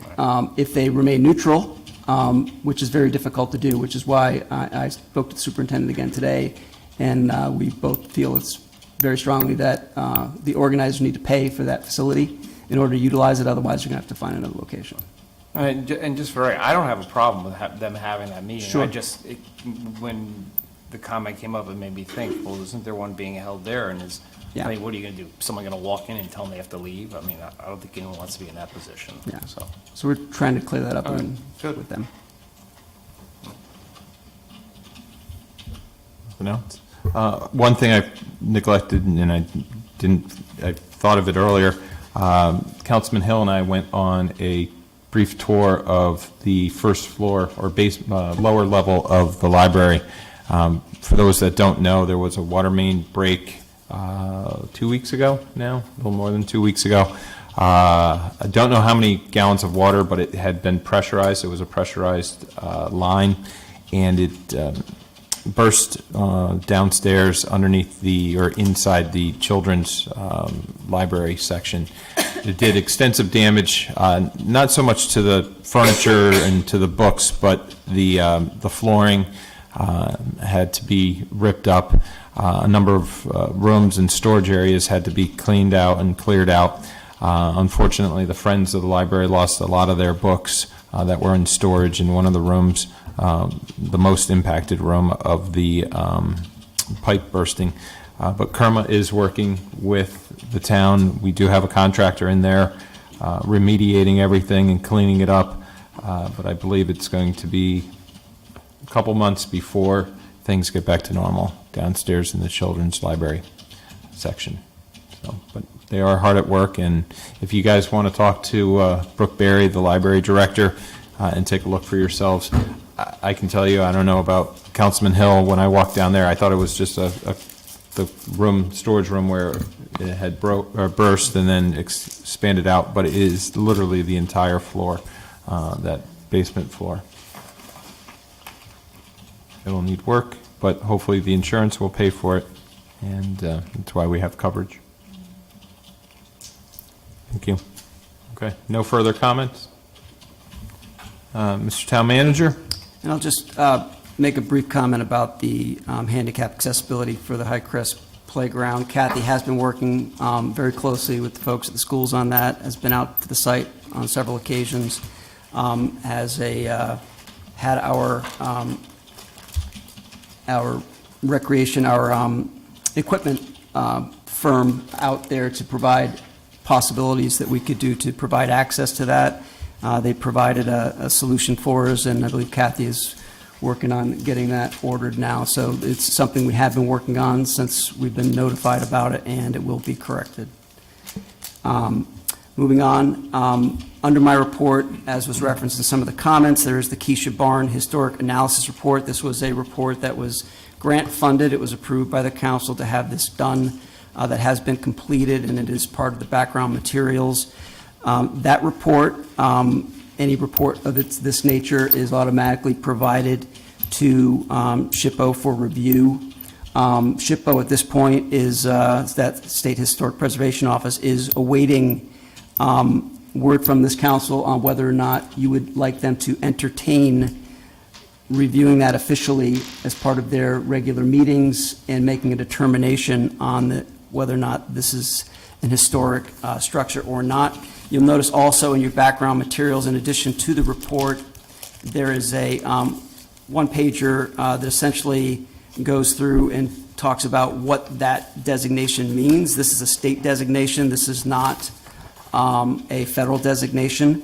So some of the things it does not do, it does not restrict the rights of the private owners, being the town, or any future development on the property. It does not lead automatically to historic district designation. It doesn't force federal, state, local, or private projects to be stopped, and it does not provide for review of local or privately funded projects which may affect the historic properties.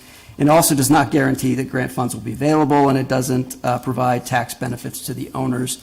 What it does do is it basically sets us up for if in the future we wanted to apply for grants, it does make us eligible for certain things we might not be. It would give us more points, those types of things, if we were going to apply for grants, and it does give special consideration under state fire codes and things like that. But that one page is part of your background report. But at this point, what I'd look for from the council is direction on whether or not you want me to green light State Historic Preservation to provide this report and consider it at their next meeting and make a determination, or if you would like us to hold off on that. Any comments or anything to the town manager? Yes, go ahead. Mr. Deputy Mayor at first? I would like to hold off until we figure out what we're going to do with the property and go forward. So I think mid-February, we're supposed to get some results of the survey, and I'd like to see what that says before we move forward with the application. I actually have a question. Councilwoman Carbone.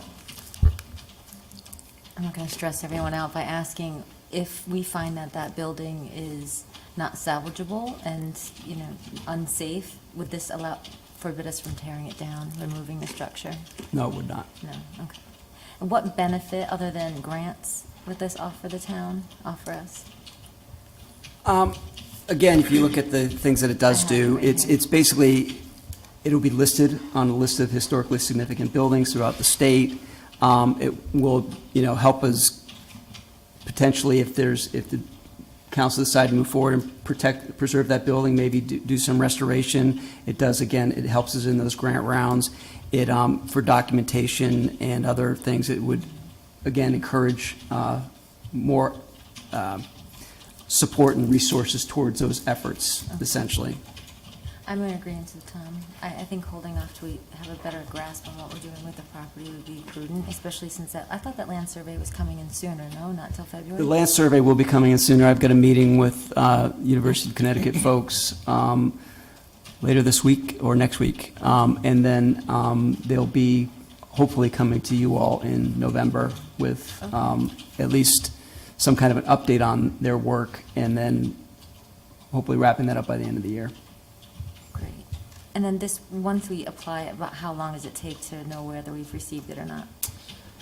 I believe they would just take it to their next meeting, which I'm not sure when that would be scheduled. The last meeting was right before your previous meeting, and I said, no, let's hold off. So I'm not sure exactly what their schedule is, but they would bring it to the next meeting. They could decide at that meeting, or they could defer it to a future meeting. So probably a month to 3 months, I would say, depending on So it's not a their long schedule. wait. Okay. Yeah, with the holidays coming up, it might be a little bit different than. Okay, thank you. Councilman Lesser? Thank you, Mayor. Just to clarify, so the land survey, that's what UConn's doing. That's what we hope to get in November, or certainly before the end of the year. Yes. Is that, Mr. Deputy Mayor Tom, is that what you're thinking of waiting for? Because the other survey, I think, is the athletic complex, which is due February 15th for the town manager to look at Keisha and other places for. Yeah. Which are you suggesting? Because I'm suggesting the survey done by the college. the first one, okay. So, Say what space could be used where. which is soon. And also, I might add the referendum, because that may be needed for a parking lot. That's where the school's gonna go. So, Understood. So I just wanted to clarify. Got it. I think it's just prudent to just hold off. I'm okay waiting until the survey, the first survey, the UConn, the land survey. Well, I don't know, because, I mean, we're looking at the complex. But, you know, we don't know what's going on both sides of the street there. I mean, people have ideas of what they want to do with the barn and keep it there, and greenhouses and then educational.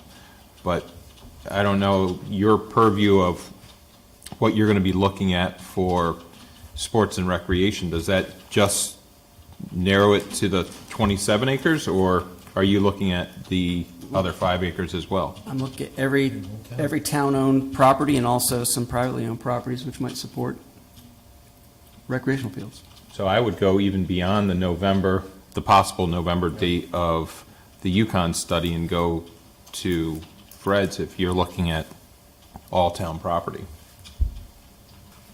Yeah, just to add that, I'm comfortable waiting until after we get that report in February.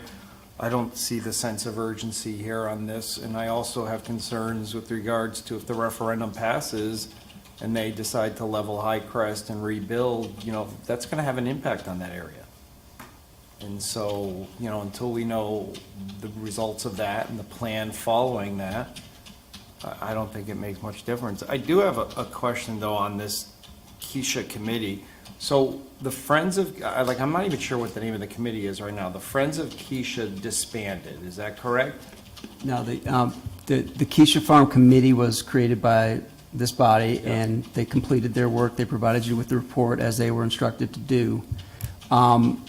Many of the members, not all, I think there's some common members, created the Friends of Keisha Farm, which is a nonprofit organization to kind of continue some of their goals that But came out of that. So they've not disbanded, they've just organized. But that organization has nothing to do with the town. Correct. That's just a private organization. Correct. So what I'm trying to understand is then how are they driving, if they have nothing to do with the town, how are they driving policy for Keisha Farms? And the reason I ask that is, what prevents somebody from starting a Friends in Mill Woods and saying, I think we should do this and we should do that and we should build trails and all these other things? How does it? I'm not sure they've driven any policy. They've made suggestions, they've made requests, but it's up to this council what actually happens from a policy They've actually had perspective. events though there. They've held events there.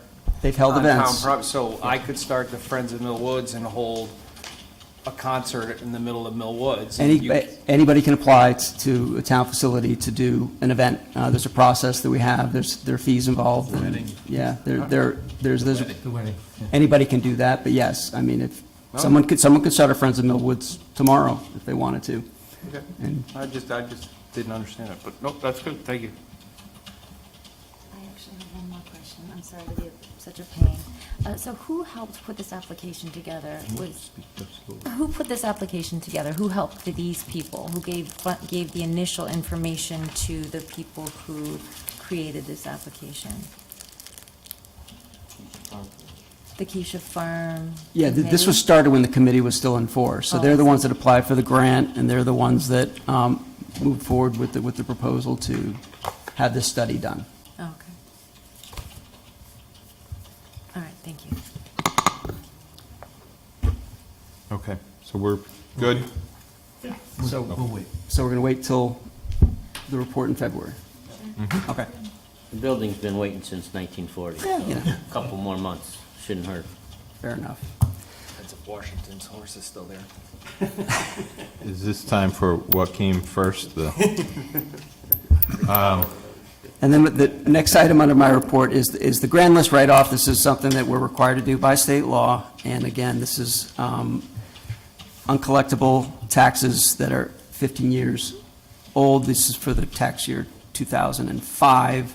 All the background documentation has been provided by the tax collector. And again, this is, you're required to be notified about this, which is why it's under my report. There's no action needed, something we have to do in accordance with state law, so just for your information. We've been so notified. we had in the past, Marlene had come in the past and given this. I don't know if we've had to approve it back then? There's no requirement to approve. Okay. That's why we went through it. I sat down with Marlene about it, and so it's just to, by law, you must be notified as part of the public meeting. Yeah. Okay. Thank you. No further. No further. Sue? We are extremely busy with absentee ballots. We have issued to date 857 for the this same election in 2018. The total that we issued by the end of the election was 537. So we've far surpassed that in just the first week or so. So we're keeping going. Thank you, Sue. Council action 1A, B1A, acceptance of resignations. I believe everybody has in front of them a walk-in tonight from the EDIC. Mr. Deputy Mayor. I'll make a motion to accept the resignation of Salida Petrozello, 538 Main Street. The term was 11/15/21 to 6/30/24 from the Economic Development and Improvement Commission. Motion's been made and seconded. All those in favor signify by saying aye. Aye. Opposed, nay. Any abstentions? Ayes have it, motion carries.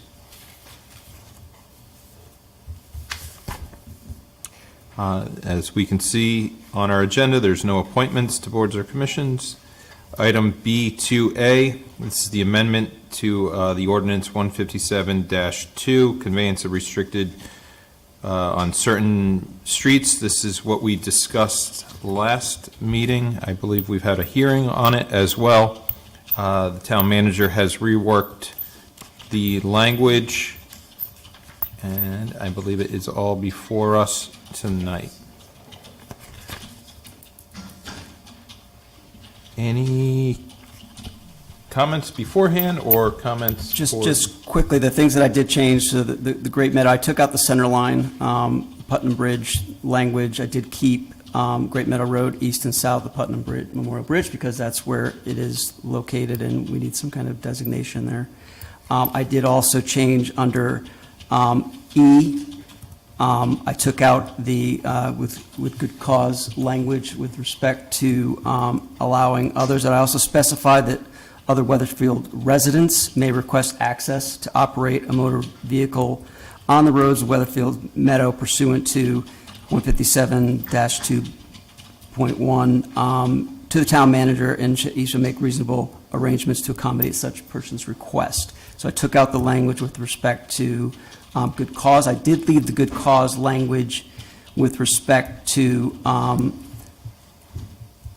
under B, the exceptions of agricultural or business purposes, so that anyone else that's not a resident, if there's a reasonable reason why there should be someone else allowed in. And some of the things I was thinking is if, I know the Coast Guard goes in and does work on the beacons, there might be other public uses that aren't listed as those that are allowable under this, so I wanted to have but there should be good cause to allow those folks in, and that should be coordinated through our offices here. So those are the only changes that I made from the last time. Where's the good cause? Under B, exceptions of use, so persons having good cause to operate motorized vehicles on the roads referred to may apply for special permit, the manager. For good cause. Yeah. But that's different than E, where it's residents can just apply. Okay. I'm just thinking if, Connecticut Autobahn, outside entity, Yep. they can apply, they can get a key to come in, and then work with their members that are there to, bird watch or anything, Okay. Mr. Deputy Mayor? Yeah, just a couple comments. It wouldn't be part of the ordinance per se, but I'd like to get some assurance that we're going to address the signage, the designated parking outside the gates, possibly cameras, improved pedestrian access points. And then lastly, I'm not sure the mechanism to do this, but I know in planning and zoning, when they grant a questionable kind of approval, they sometimes put a time period on it where we would say, let's revisit it in a couple of years, because this might not work, or it might not make any difference to what the problems are now. So, to have a time period on it, I don't think you would put that in the ordinance, but just some way of coming back and saying, yeah, this is a good thing, let's leave it, or we have to tweak something. Yeah, to your point, we could leave it out of the ordinance, but make it part of the motion and the decision and the vote to come back in whatever, a year, 2 years, whatever you think is appropriate. Councilman Lesser? Thank you, Mayor. Just wanted to ask you about E, and then what you changed. So does that mean that any resident can apply and it's at the discretion of you or your staff? So if I wanted to operate a motorized vehicle, I wanted to go through there, I could make application to do that? Make an And you could- application, you would sign an agreement that says you understand the rules, you understand the issues, the then- dangers of being in there, those types of things. You'd get a key. Was there some decision-making process, or would I get a key just by applying? Well, what I heard last meeting was it shouldn't be a good cause scenario, particularly for residents, and that what is a good cause, and take that language out. So Okay. I would say that there would. So it's it would be- automatic? Again, I don't think we're going to have a ton of residents that are coming in applying for this. It's probably going to be a handful. Very few, but there are a few that. Absolutely, and they should, and they'll be put on notice that, in addition to the signage and the better access around and things like that, we'll also be putting cameras out there, and people will be responsible and be held accountable for any issues that were to happen under their entry, if you will. And you think this addresses the problem and the reason why we're doing this? I believe it does. Yeah. Okay. Thank you. I'm good with it. I know that's a reservation. And to Councilman Forrest's point at the last meeting, you had taken off the center line of the Putnam Memorial Bridge. Looking at Great Meadow Road east and south of the Putnam Memorial Bridge, there is the turn right there that goes down to the gate. For legislative intent, or however we want to do it, is it from the gate beyond? Yeah, Okay, we can add that clarification if yeah. you'd like. Just a clarification that it would be Great Meadow Road. Gate and the gate on Elm Mhm. Street extension, right? No. No. Elm Street. Number 4 there. Yeah, number 4. So we can put. Beyond the gate. Yeah. Just in case they move the Sure. gate for whatever reason, the gate as it exists in October 2022. I'll let the legal minds squabble over that, but just in case it's beyond, they move the gate further up, further down for whatever road work. Okay, we can add that. I had one question. Oh, Matt, do you? We're all like, They're all like, we all have questions. it was Councilman Lesser. I'll jump down left and right. I'm good. Councilman O'Connor. Yeah, thank you. Just a quick question. So, Fred, I had asked, and when we first went through this, about a shared cost arrangement with regards to the roads, since we're basically responsible for them, but really not using them other than walking on them. And so, was that ever approached with the landowners, or, I noticed it's not on here, so I assume Well, there was a reason. it would need to be handled separately from this, I think, instead of, this is just an access easement, or access restriction. I think that's going to be a very involved conversation, and we're going to have to determine levels of use, what's a fair share, and I think that's going to take some time to work through, but we will absolutely sit down with them and make that proposal and see what everyone's willing to do at that point, but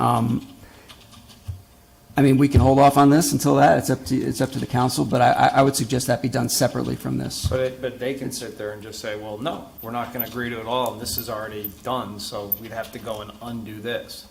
So you're kind of losing your leverage. Well, it's right now where the gates are closed right now, when they have been since I've been here. So I don't know what leverage is really there, except you can say, open them up again, which you could do at any time, but. Well, been a lot of people asking to open them up again, and it never happens. Yeah. So, yeah, well, I mean, I do think there should be, I do think there should be some shared responsibility in that. You know, we don't help other businesses around town if they want to shut their roads down because, you know, maybe they're getting vandalized or people are dumping. I've seen people illegally dumping dumpsters on the Silas Deane. You know, we're not shutting the Silas Deane down. And so, I mean, I have no problem, you know, helping these landowners protect their land and ensure the safety of it. And if the police aren't going to be doing that travel and aren't going to be patrolling that, well then, in that sense, it makes sense to shut that down and protect their investment because we're not helping do our part on that sense. But if we are owning the road and we are responsible for the maintenance of it, but we don't really drive on it, I do think there should be something, even if it's menial, just to make a point of, you know, hey, this is the town that's doing you guys a solid, and you can kick a little in to help too.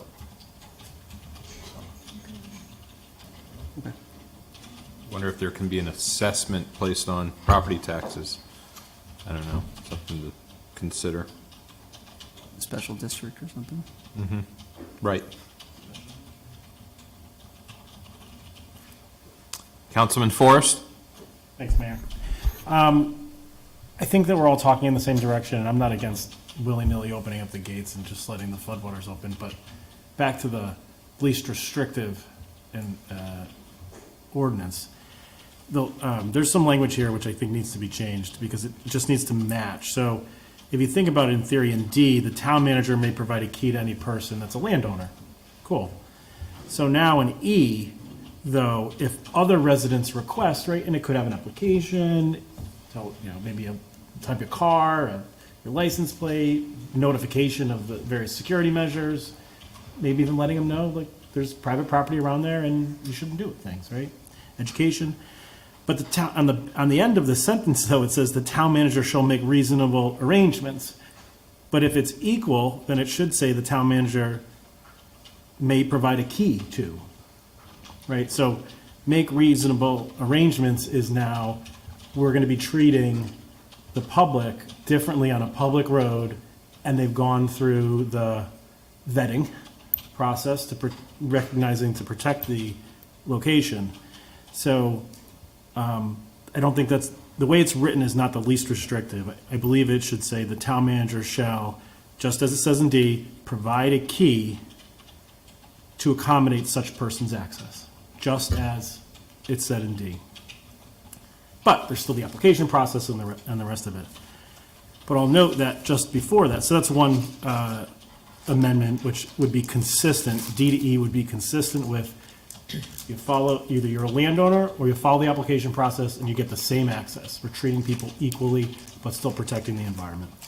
The next part, which I do not believe is written in a way which removes the good cause. It says in E, other Weathersfield residents, right, all of us, if we don't own land down there, may request access to operate a motorized vehicle on the roads in the Weathersfield Meadows pursuant to 157.2.1. But 157.2.1, because it's pursuant to that, says persons having good cause to operate motor vehicles. So even if you're an other Weathersfield resident under this statute, you still have to have good cause under 2.1, because 2.1 is the exception for agricultural and business purposes. If you wanted to make it out of town, out of town residents or out of town businesses, then you have to designate that out of town persons or businesses having good cause shall apply to the town manager, and so on and so forth. So you still have the restriction according to E for the good cause, which has not been corrected. So So you can strike pursuant to 157. you might, yeah, that might be an easy way to, it might be an easy way to fix it, yeah. Period, and then just capital T pursuant, right? But if the intent is to have out-of-town residents have that good, now they have the good cause, then you may want to have either a separate paragraph right below it, an F, or rework 2.1. Out-of-town persons having good cause to operate motor vehicles. But I think you just need one more sentence, one more paragraph, if you want to differentiate the two. Next, under 157-2-2 enforcement, it talks about 3 entrances to the Meadows, but yet it only lists 2. So whether there's either a third, that may be the Rocky Hill, or just a typo or mistake, or it's just to say 2 entrances that are going to be governed by this, or there's a third secret entrance that only the people down there know. Might want to note that particular change. And on A, I don't think legislative intent's going to sort of fix Great Meadow Road east and south of the Putnam Memorial Bridge is clearly east and south of the Putnam Memorial Bridge. We still have the violation of everyone coming off exit 24 north into Old Weathersfield, 25 north, because that is east and south of the Putnam Memorial Bridge. You took out the center line, but then that just moved it about 15 feet to the right. But then the mayor added the beyond the gates as it exists at the adoption of this. Yeah, so if we were going to add that in, but I think he was talking about sort of like, oh, well, we'll just talk about it now, but we'll still pass the ordinance. But that's not going to. I mean, we can. That was a change to make. Yeah. It's a minor enough change. I don't think it's substantial to merit another public hearing. I think we could. Oh, it may not merit a hearing, but it certainly is going to merit an amendment. You can't leave the language like this and say, oh, well, it meant the gate. Of course, that's not. But I agree that we're still within the bounds of the concept of the hearing, and we're not changing that much. So technically, I think that we just have to make those changes. So I can't support it right now with something similar to what we just discussed that gets to the end result. Certainly, I could support something like this. But there are some technical. Well, let's amend it. What do you mean? I think we can amend it tonight. Yep. So if we add under A1 beyond the gate, as it exists at the time of the adoption, and add the same language under 4 for the Elm Street gate. If we, under 157-2-2.2, A, Councilman Force noted that the following 2 entrances, and again, that's the Great Meadows Road, and we can also put the language to beyond the gate, and then the entrance at Elm Street. And then, So are you putting beyond the gate at the end of the sentence? if we need it, I mean, we could just say, instead of the entrance, we could say the gate. Where are you putting Meadow that? Road, is that Under A1? A1. No, but like the gated entrance at Gate Great entrance at Great Meadow Road, East and south of the Putnam Memorial east of Bridge blah, blah, blah, at and then the gated existing entrance gate. Yeah, at gated. Elm Street. Existing gate, so in case that changes? Or no? I even think if you move the gate at like, 10 or 15 feet, I almost Doesn't think it's the matter. same thing. Yeah. You're talking about that's the location. And the other change was to strike under E, Is A1 Great Meadow Road east and south of Where are you putting the gate there? I would say A1, the gated entrance at Great Meadow Road, east and south of Putnam Memorial Bridge. And then 2 would be the gated entrance at Elm Street, west of Connecticut Interstate Route 91. And are you changing all the way up to the top, A1, the gated entrance at Great Meadow Road, east and south of the Putnam Memorial Bridge? I think you could do that, make it easier. Yeah, it would be consistent. Yeah. Obviously, that would be, consistency is good in what we do here. How about 157.2.1, persons having cause? Non-Weathersfield residents and businesses having good cause? Is that where you're going with that? I would say what I was really thinking about this one is the entities like the Coast Guard, like, Autobahn, like other, whether anybody that, Eversource, if they had a line in there, I don't know who's got easements in there, anybody that has a reason to be in there other than those that we're consciously thinking of right now.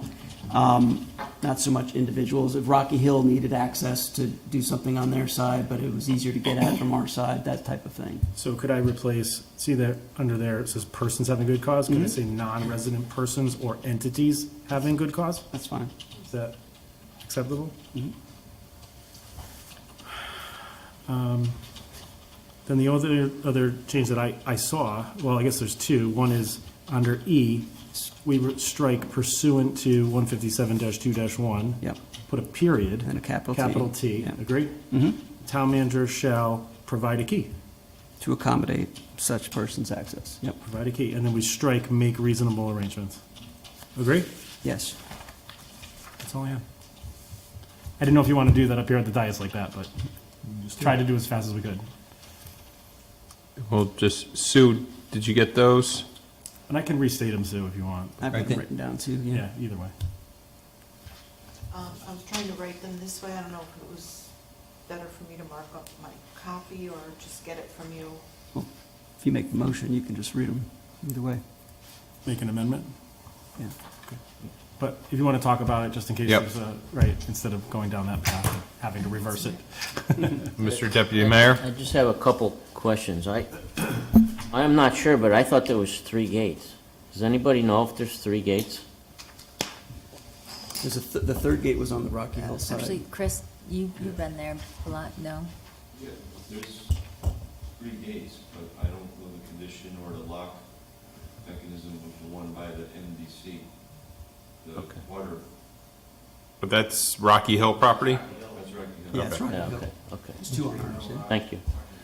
And then Thank the you. other thing that doesn't have to do with the actual wording, have we thought about where the money would come from to do the cameras and the parking and the signage and all that kind of stuff? Is that something that we can absorb, or is that? We'd have to come up with estimates for all that and then provide that either as part of, if it's something we can absorb, we'll present that to you all, but more than likely it's going to come to you at the next budget round. Thanks. I would support talking to the police and coming up with just conceptually, maybe a report back to the council about what you're thinking, Tom, or Mr. Town Manager through the mayor. As far as the cameras go, you mean? Oh. Well, whether it's cameras or signs or parking spaces or, if we're maintaining that anyways, is there like grading on each side that you can at least, just put some stone, right, whatever? And maybe that's a good idea. We did look at the signage that Rocky Hill has at their gate, and language is pretty solid, and we figured we'd mirror that to keep it consistent. And parking spaces have to be worked out with the landowners that have large equipment. Their concern is people parking in the wrong place. They can't get big harvesting equipment through the gates and that kind of stuff. So all doable. Just a question, like, who pays for it? Yeah, and if the town manager wanted to come back with, conceptually, there could be something very basic. I'm not thinking something dramatic. It's entering a more wildy area. There may either be a grant, or you may say, hey, I just need, $7,500 from contingency to get this thing done. But I'd be interested in supporting you, Deputy Mayor, and some type of a report back from the town manager in the next, 30 to 60 days or something. or similar. It's a good idea. And I think we've had conversations amongst us and some property owners about the DOT. And I think I've brought it up in the past where the new parking lot is, checking to see if DOT intends to put a camera in that parking lot or anywhere along that new pedestrian walkway, that maybe we might be able to piggyback off of what DOT is already installing there. Because, you know, some of it is state property that they could, you know, capture Weathersfield property. Yeah, and I think on the Elm Street side, there's already power to the pole, so that one would be fairly easy to. I'm sorry. There's power to that other gate. There's electrical service there, so. It's not a powered gate, it's just, yeah. It's accessible. Yeah, just gotta make sure we're going for it. Is it okay making an amended motion? Sure. I move to amend 157-2 accordingly. Under A1, we'll say the gated entrance at, and then it will continue, Great Meadow Road, east and south of the Putnam Memorial Bridge. Amend 157-2-1. We're going to strike the word persons as the first word of that sentence. We're going to insert non-resident persons or entities, and then it will continue having good cause. Under 157-2.2, first sentence says 3 entrances. We're going to move that to 2 entrances. And then we're going to add the word under subsection 1. It says the entrance. It will now say the gated entrance. Under subsection 2, it says the entrance. It will now say the gated entrance.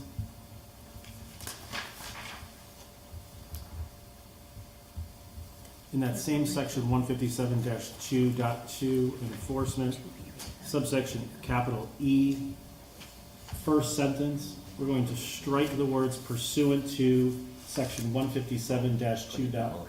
Going to end the sentence at the end of Meadows with a period. Going to capitalize the first the after the stricken section. And it will say the town manager shall. We're going to strike the next 3 words, make reasonable arrangements. We're going to replace it with provide a key. It will continue, that sentence will continue to accommodate such person's access. Those are the end of my proposed amendments. Before we get a second, did we need to change A4, Elm Street east of the west right-of-way line of the Connecticut Interstate?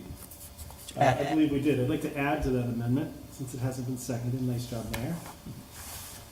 Under 157-2A, subsection 4, we're going to add the gated entrance at, and then continue with Elm Street east of the west right-of-way line of Connecticut Interstate Route 91. And will you add in the amendment as well, the review every year or 2? Oh, yeah. Well, that'll be part of the We're motion. going to vote on the change first, right? Yeah. Then Vote on the amendment Yep. first. Okay. Okay. Amended version has been made. I'll second it. Any discussion? All those in favor signify by saying aye. Aye. Opposed, nay. Ayes have it. Motion carries. Discussion. On the other, it's now amended. So, now we're going to make a motion to adopt it. I don't think we made a motion to amend, to adopt. Well, we amended it. Now you vote. Now you vote to. Motion to I'll move approve to it, adopt it. and then Hang this on. is where you'd add the review. This is where I'd like to add the review of how it's working out for a several-year period, or 1-year period, 2-year period. I think it's fair to ask the town manager for that. I think in ordinance, I think these ordinances could be cumbersome if we did it multiple times, though, but it's a fair request to the town manager to come back and let us know how it's going, even on a periodic basis. Doesn't have to be a year. Right. Yeah, I don't think it has to be in. Yeah, I just didn't know the legality of how to do it, or the mechanics of how to do it. But I In the just want ordinance. that in there somehow, that Okay. Sure. If it's not working out, then we have to come up with something else. Yeah. And the town council has plenary review of any ordinance at any time. Tomorrow we could look at 25 ordinances if we wanted to, including this one. Could reverse it next meeting. But It's like a reminder, though, Yeah. to say, okay, it's been there for 2 years. Maybe it's time to just take a quick revisit. That's all. Okay. So, motion to approve as amended, the amendment ordinance to 157-2, the conveyance of restricted on certain streets, as amended. Second. All those in favor signify by saying aye. Aye. Opposed, nay. Ayes have it, motion carries. Thank you all for your work. Thank you, Mr. Town Manager, for working with this. And I guess thank you to the property owners that came to us with their concerns a couple months ago. Moving on down the agenda.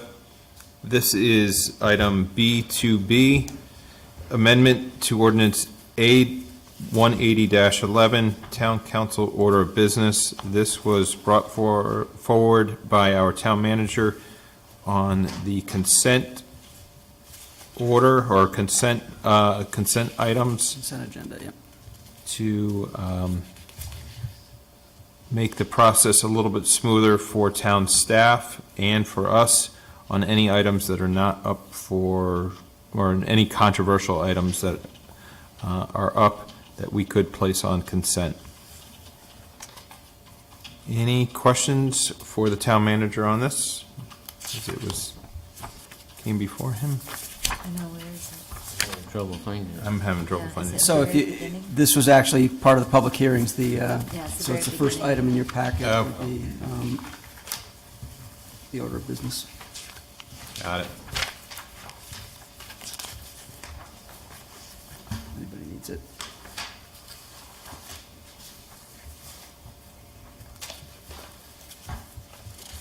Well, I'll Oh, it's start. in there. Oh, No. thought that was yours. No, it is mine. You can use it. One thing I had thought was to move, where's bids? B4, B4, is it? Is that Well, bids have been replaced here by consent agenda. The bids would fall under the consent agenda unless you wanted to pull them under this scenario. If you wanted to reinsert bids and just move them up, you could do that too, or you can. I think we would, This is an- yeah, I mean, it's open for discussion, but taking out of this draft, taking bids out of the consent and moving bids further up on the agenda. I just, and maybe people can correct me, I just can't get my head around like a consent item. We all know what it is. You know, minutes, we mentioned minutes could be, but minutes take like 20 seconds takes longer to review them than it does to actually vote on them. But my understanding of a consent is, you know, yes, we can come up beforehand, before the council meeting, to come up with consentable items. But there may be some things that, as you're going through, they've been answered and, you know, questioned and answered already, that it's like, okay, no need for any further debate, move it to consent. But again, we're only saving a couple seconds by, you know, having that vote for that particular item. I think the biggest thing is the concern with town staff being here. And the bulk of the work that the town staff does for our agenda typically are bids. Sometimes they are other issues. But if we had a way to move those items up on top of the agenda so that they are the first actionable items, I really don't see, yeah, we can move 4 on our agenda up. I just don't see a consent calendar solving what it is, seeking to solve. If you know what I mean. You know, typically when I see a consent calendar, yes, they mark a whole bunch of items in the beginning on the consent calendar, but then they go through some stuff and it's like, okay, anybody have any questions, concerns? Nobody has it. It's like, okay, move that to consent. That way we don't have to vote. So if we did have a consent calendar, we would vote on that consent calendar at the end, because it might not only be the items that had already been agreed upon before, but it's no need to have a vote if we're asking a department head questions about a bid. He or she answers those questions. Everybody's like, okay, we're comfortable with that. Now move it to consent. 2 or 3 more items move to consent, and then finally at the end of the agenda, we vote on the consent calendar. Am I making sense? Yeah, that's absolutely how it's done at the state level. It's the opposite at the local level. Consent is generally, in my experience, and it's been a consent agenda everywhere I've ever been, it's just the items that really don't need a lot of discussion. They're pretty basic, they're informational. All the information is there for you. There's really no controversy. Things like minutes would be part of that, but it's also, basic bids, like, if it's a simple bid, and I don't, right tonight, we had the salt bid, and we have,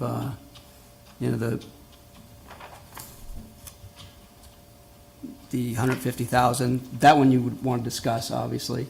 But the salt bids, you might go, yeah, we do this every year, it's the 2 lowest bids, there's really nothing to discuss here. Put those items on there. Again, if you move the bids up, it would probably solve most of the issues, and that's fine, but I'm just making the distinction that consent agenda is always the first thing on the actionable items on a local agenda, as opposed to in the legislature where, like you said, they tend to push things off to the end and vote on them that way. 11:59 So on it's a very different consent last day of agenda. session. But either way, it's up to the board. Yep. I just presented it as a proposal. You all can do as you see fit, and we can try and see if it helps. Again, my main concern was staff. Bids, Yeah, of bids course. always, by the time we get to bids, it's 10:30. To be able to get them out faster was my goal here. And before, because this may answer your question, so it may be the salt bid is up for tonight. It may be run-of-the-mill, but we might have some questions. We could always pose those questions or comments in council comments on anything that's on the consent calendar. Right, you can also pull it from consent as part of your Oh, yeah, comments. You can of say, course. I'd like to pull the salt, and then that would be the first item after you vote on the rest of the items on consent, would be that salt bid. So it still has the same effect as moving the bids up, but you can discuss anything at any time, absolutely. That's the whole intent, but. And the first person who pulls the entire consent calendar. You know who that would be, right? Those two. Mr. Deputy Mayor. Yeah, my preference would be to move bids 4 up to 1. Part of my reason is, I find it difficult to vote on a package, like when we were discussing the ARPA money, like 4 of the items might be fine, but the 5th one you might not agree with, and I'd like to have the option to voice my vote on something I don't agree with. The other thought I had was even something as simple as minutes. Some people would abstain from voting on the minutes, because they didn't see them or they weren't there or whatever. So if that was on a consent. They would pull it. That person would, during their comments, would pull it, which happened all the time. Yeah. I like to pull the minutes, item number whatever, and then when you vote on it after consent, they would go, I pulled it because I was not present, I wish to abstain, and they vote on it, but yeah. I would like to, like I said, move the bids up to the top of the list. That'll expedite the town staff. And I think, we don't typically have like 8 or 9 bids to, go through, so I think we can accomplish the same thing. Okay. Thank you. Oh, I'm sorry, I'm just reading through. Councilman Lesser? Thank you, Mayor. I could support that, Tom. Not only is the town staff, I think sometimes the meetings get inefficient. There's a lot of reasons for that. It's also the public. Second public comment sometimes is after 11, 11:30, 12 o'clock, and a consent calendar is used by a lot of municipalities, and it tends to streamline some of the meetings. But if moving the bids up makes the meeting quicker and has the staff, which we already have plenty of staff here waiting, and they've been working all day, but if that accomplishes that, that's okay. And hopefully it accomplishes making the meeting shorter, because I'm also concerned about the public coming, and the second public comment could be 11, 11:30, 12 o'clock, and I don't think that's the most efficient way for us to do, and that's why I thought the consent agenda was a good way to go, but I'm willing to try, if that's, I think the bids is a way to try it and take that step, but I think. Are you looking to get rid of the consent? That was my understanding, right? Yeah, just move the bids. Just move the bids. Make that one. As much as I like you guys too, I don't want to be here all the time at 12:30, 1 o'clock in the No morning. offense. But Just generally speaking, I like the consent calendar concept. Maybe it works, maybe it doesn't. We've changed this a few times just to see what meets us, and we can move it back, but I remember last meeting, we were sort of joking at the end, oh, that one would have been a good consent calendar, oh, that one would have been a good, and you were like, oh, what will ever be on this? And then all of a sudden, like, 4 popped up.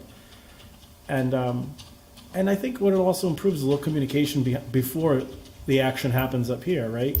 At the end of the day, Mike, or the deputy mayor, as the case may be, would talk to Kenny and say, hey, we cool with this? We have any big problems here?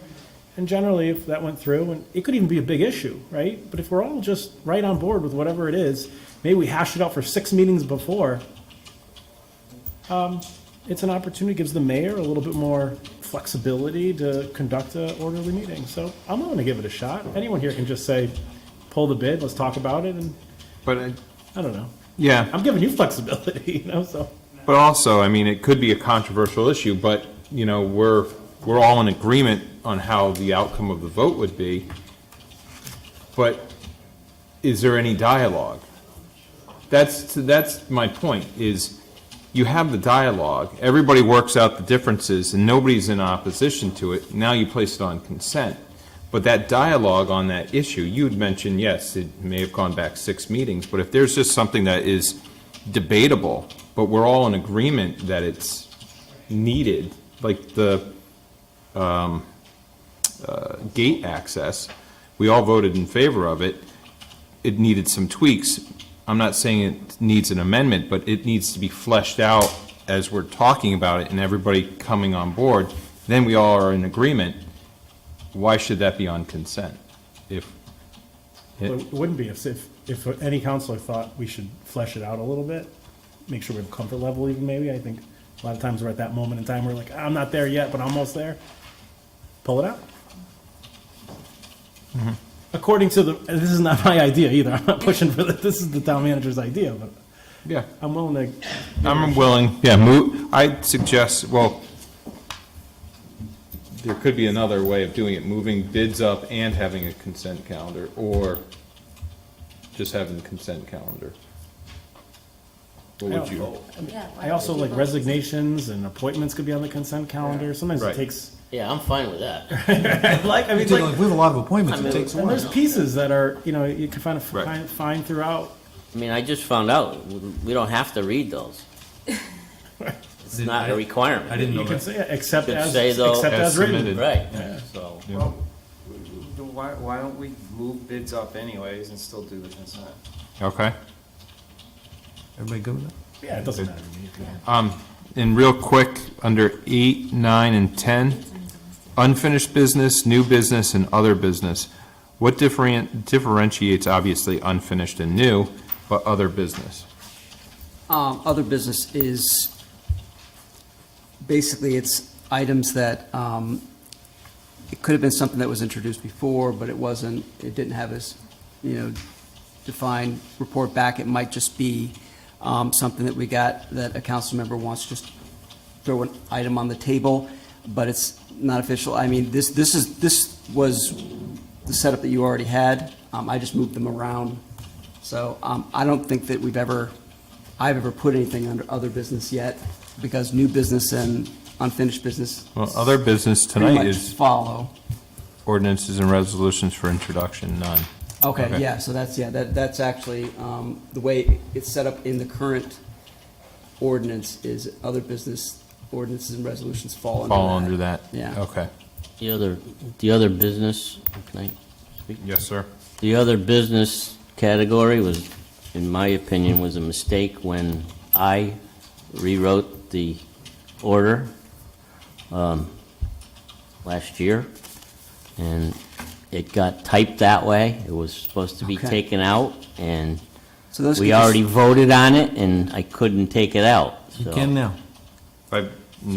We can strike it, because ordinance and resolution for introductions fall under new Matt, business. you were- That's the way that is set up. I worked with Matt, right? Yeah. And we had many versions, and something happened, and it just got typed in there. Mayor, are you in agreement with the consent agenda and moving bids? Bids up, I'd strike Consent. 5, I'd strike 5 too. consent, Strike other business. Yeah. Okay. I mean, we'll vote to add it to new business if you wanted to, like, doesn't. It's just streamlining and cleaning Yeah, stuff. I would agree. where is this? Just, 5? well, yeah, Oh. 10 on this or 5 on the current agenda. Right. Just striking other business. Yeah, just striking other Yes, business. oh, 5 on the current agenda, not 5 Correct. public hearings No, on no. ordinances. Yeah, sorry about that. Okay, strikes 10. Yeah, just strike other business, yeah. Well, but there's ordinances under it. But those ordinances are under actually now 9, They're under new business. new business. Yeah. Right above Shifted that. them up and just get rid of it, yeah. Everybody good with this? Yes. So where will bids be? Bids would be, the new number 1 would be bids. So B1. Yep. Yes, B1. It's fine.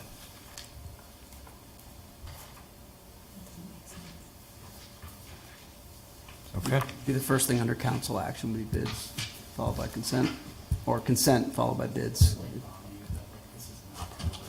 That work? See, these are not Yeah, yeah. the same number. Exactly, Pledge that's of what's Allegiance. confusing. Is that not, like, presentation should be? Oh, no, we're just,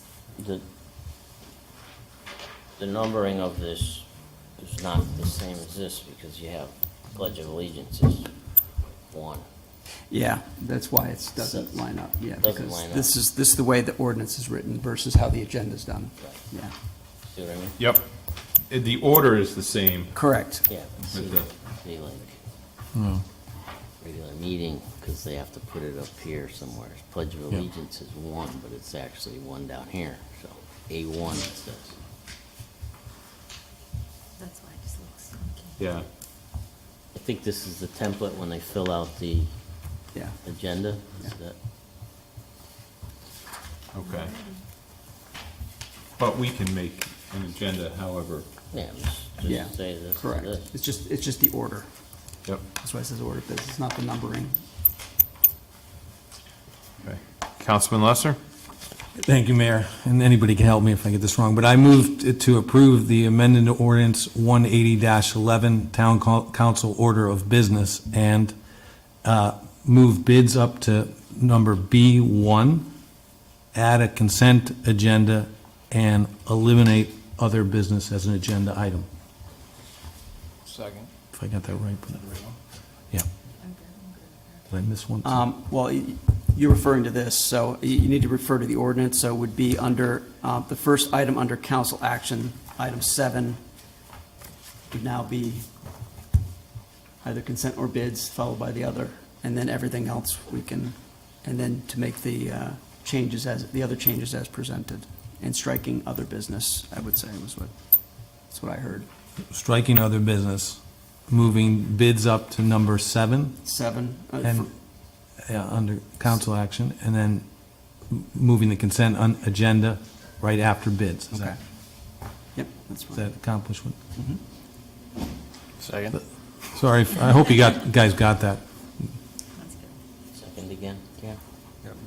Second. You got that, Sue?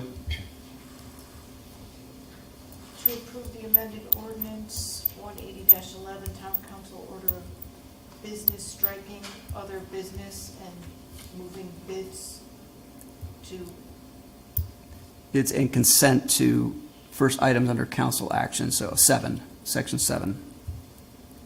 okay. So A would be bids, B would be consent. Probably along with. It's going to be more efficient. Yeah. Probably along with Not yet. renumbering. Yes, Along with renumbering after the move. correct, yeah. You want a third, second on that? Took us 2 hours to save 10 minutes. Exactly. Could have been consented. Yeah, but it's 10 minutes each meeting. Wait till I fully check them off. There's that. Are we good? Second We gonna vote? again. Yeah. Yep. I think so. Motion's been made and seconded. All those in favor signify by saying aye. Aye. Opposed, nay. Ayes have it, motion carries. Thank you. Now to unfinished business. This is the American Rescue Plan Act fund allocation. This week, we are going to talk about Parks and Recreation Facilities maintenance, and then energy consultant, and any other items under unfinished business. So the gist of the Parks and Rec ones, I mean, at a minimum, I think we need to address the playscape issue. In addition to the high crest issue that was discussed earlier, there are a number of the playscapes, particularly at the schools, which have equipment that needs replacing. That was part of Kathy's original request. It's about $50,000 to deal with the issues that we have. And then beyond that, I provided at your spot again, all the requests, because I know I've heard from several of the council members with respect to the needs on the Parks and Rec side, on the fields, on the equipment, on the facilities in general. And so if there's any desire of the council to move forward beyond the $50,000 for Parks and Rec, I think it'd be worth discussing. So. I have one, I think, kind of quick question, if I Sure. could. I see Kathy Bagley here. Maybe we could ask her to come up. I'd like to talk about the playscape surface under the playscapes that a resident talked about with the,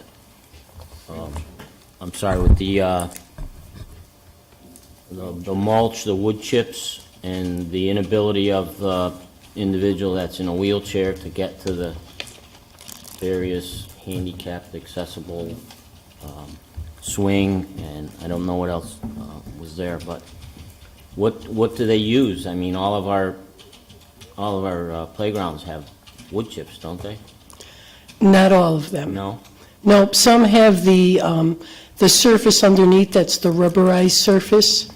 If you think of Mikey's place, which was designed and built to be handicapped accessible, that has that rubberized surface under many parts of the playground so that it is accessible to all the different pieces that are there.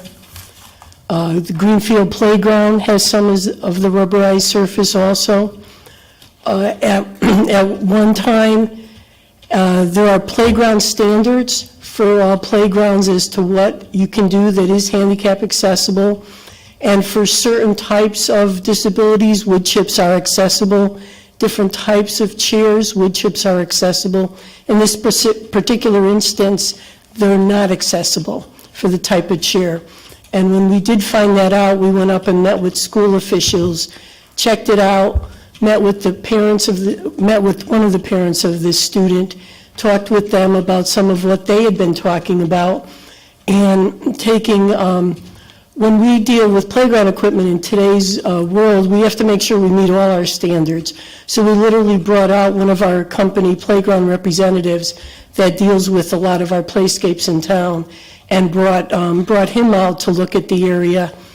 This was, I think, just the middle of last week. I've lost track of days here, But we brought him out, we suggested what we were thinking of with matting that we knew was available and what types were accessible. He was able to send us a quote that we received, I think late Friday or late Thursday, and we reviewed that. And when we had met out there with him, we had also met out with some of the Board of Education staff to discuss not just the mat, but the playscape itself. We can do the mat, we got a quote on both the mat and the quote on how to make the existing playscape accessible in certain areas. So kind of a phase 1 and a phase 2. So the phase 1 is to put specialty rubber matting that is all individually connected, so once it's all put in place, it doesn't move. And we got a quote on that. We received that. We talked with the school staff today, and we're ready to order it tomorrow. And they say that, fortunately, with this matting, it's readily accessible, so we're going to talk to them tomorrow to install it, to order it and install it and put it in, and hopefully we might get it in this season. So that's our goal for that. So going back to the Mikey's place, I walk by it, I guess I don't pay close attention to it, but, so there's mats under the actual apparatus, the equipment, but isn't there grass and wood chips in that area also, or? There's a mix, but you'll actually see, it's like in a playground area, it's like rubberized sidewalk. Yep. It's not a mat. This is a poured-in-place rubberized, I call it a rubberized because it's bouncy a little bit, because it is under some of the different pieces of equipment. So it has a compression so that if a child should fall, it's going to really dent the fall very easily. So yeah, if you look at Mikey's place, look at the swings, look at some of the playscape, what we call transfer points, getting from the ground to the playscape equipment, the surfacing goes right up to them so that the child could then get onto that transfer point and access the rest of the playground equipment. Are the ADA requirements such that we have to be able to provide adequate surface from, say, like the parking lot at Mikey's place all the way up to the playground equipment, or is it like reasonable to assume a wheelchair could go across grass, or? No, we do have to provide the surfacing, and that's all part of the design. Okay, thanks. Thank you. Now, when next time you walk by Mikey's place, look at it, you'll see it's like a greenish-black kind of covering down there. I've chased my grandson around in there, but I didn't pay attention to it. Well, that's probably good in a way. It's because you didn't fall. Thank you. Sure. Councilman O'Connor? Yeah, we had a member of the public come up and speak who was very concerned about how long this is taking. Can you walk through the timetable from when the mayor sent in the initial request from the email so that we have a clear understanding of, why it took as long as it did, or at least so the public will know what actually was happening and maybe it didn't take that long or just natural flow? Sure, I can make you aware of when we found out and how that timeline played out. We had parents, we have the Weathersfield Advisory Commission for People with Disabilities, and I believe the principal and the parent and I'm not sure who else attended that meeting and spoke to the commission about the issue with the High Crest Playground. And then that was brought to our attention. We also got word from the manager's office that that there might be an issue to look into. So we found that out, and we reached out to let me stop and think. I had a message to give the parent a call, and I think that was from the manager's office. So we reached out that way and asked him to give me a couple days to look into it, and said I'd get back to him within that week. And I'm going to say this is about 2 or 3 weeks ago now, to meet out with them. I met out with them 2 Fridays ago, I believe, and I didn't bring my calendar with me, but met with them that day. That was the first time we went up, checked the area out, the parent actually had a suggestion with a different type of rubber matting that we could use, and we explored that. And when we talked to our playground person, we brought him out to actually look at the site. So it kind of played out that way, so that where we are, as I said, we got the quote, the end of business late Friday, I believe. So is it fair to say you don't agree with the assessment that we sat on this and did nothing? I think once we heard about it, we reached out and looked into it for sure. Yeah, I mean, to turn something around like this in essentially 3 weeks' time that's pretty good. Yeah, no, I agree, but that's not the perception I was just Yeah, giving. and the parents knew about that because they were involved in the meetings, and, you know, the schools knew about it. Obviously, they were involved with the meetings, so it was, I don't know where that perception comes from, but. All right, I'm just trying to find out. Nope, thank you. Thank you, guys. And had this ever been brought to our attention when the student was at Webb School? I was never aware of it. And it's probably because Webb, when you walk out, Webb has, well, pavement going right outside of the school. And then I think in the back of the school, there are certain pieces that can be played on that are accessible. Okay. But I'm not, I'd have to double check that, but I think that's the case. Okay. Councilman Lesser? Thank you, Mayor. To follow up on Councilor O'Connor's comments, if we approve the 50,000 request tonight, will that be sufficient to cover this? And will that allow us to, in a reasonable amount of time, complete this so that child can use the playground? We're gonna do the mat, we're gonna go ahead and order the mat tomorrow. So the mat is what we're looking at is phase one, to get the student from the start of the play area to the back of the play area where the handicap swings are. There are 2 handicap swings there. One is in perfect shape. The other one, we found out part of the equipment that secures the individual in the swing, one of the snaps is broken, so we have to get that whole belt replaced. But the other swing is in good shape. We had that looked at also. So we're going to try and do that as quickly as we can. We found out, unfortunately, from the playground rep, that if we were to order any playground pieces today, its delivery date is in May. So that's just the supply chain. So he gave us that. So I can't tell you that we would be able to make the other parts of the playscape accessible very quickly. But we can certainly look at, they gave us quotes for phase 2 to do some transfer points and things of that nature. But we're going to order the mats tomorrow. Tomorrow. And I assume those can be put in right away, and the student can then, the child can then access that part of the playground. Is that correct? We were told that the mats themselves are the company rep used the word readily accessible to get them. And it's just a matter of making a date with them when they could come out and install them. And in preparation for that, physical services, part of what we had to do up at Crest to make sure the mats would fit appropriately and be on a level surface is add more wood chips to certain areas to level out the area so when the mat goes on top of it, it'll all be level. That's already been done. So we're trying to kind of get ahead of the game here so that everything's ready when they come to just put that right in. So our goal is to get it in as quickly as we can.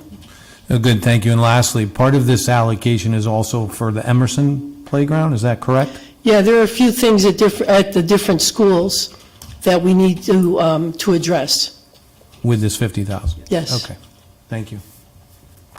Mr. Deputy Mayor?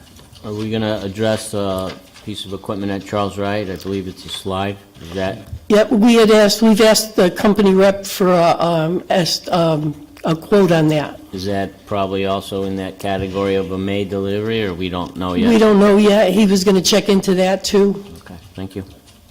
And while we're talking about that, how about the slide rollers at Hanmer School? They're on the list also. You may have to up that if we keep. Yeah, they actually have Yes. Go right ahead. So you had mentioned that the parents had recommended a different matting. Is there a reason why you didn't go with that one? Their matting would be in pieces also, but they wouldn't connect. Okay. And if they didn't connect, they could slide. And so it may not happen the first day or the second day, but also don't forget, you're just going to have all the kids playing on them. Yeah. So you want it secure and not. I was just curious. Yeah. And then I guess my next question, are they movable? So when we do this big renovation at High Crest, you can pull them up, take them down? The mats are, yes. Oh, perfect. And put them in other places. That's good. Thanks, Kathy. Sorry. Okay. Well, we have before us some proposed capital improvement projects for Parks and Rec. I mean, one thing that stands out to me, the high school softball field, electricity, and a scoreboard for that field. If I'm not mistaken, the softball field is where it is now because it used to be where the parking lot was at the high school between Catone Field and the tennis courts. And the softball field is where it is now because that was to be where, or that's not even right, that is where the proposed, what are they called, the underground geothermal was supposed to be. This was all brought to my attention, but they placed the field where it is now, and it's kind of in an awkward position, but it can have dugouts, if I'm not mistaken, portable dugouts, or not like the dugouts we're used to of concrete and covered in benches, but open dugouts with a roof. Would that be possible at the softball field at the high school?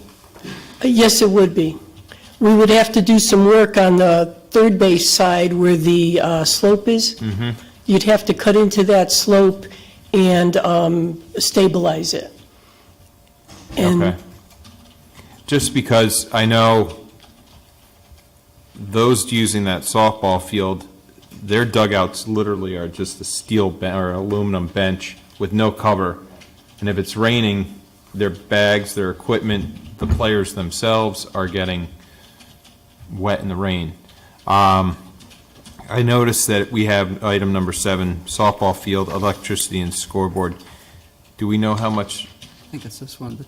You said that for the dugouts and everything, Kathy, the improvements for the softball field was how much?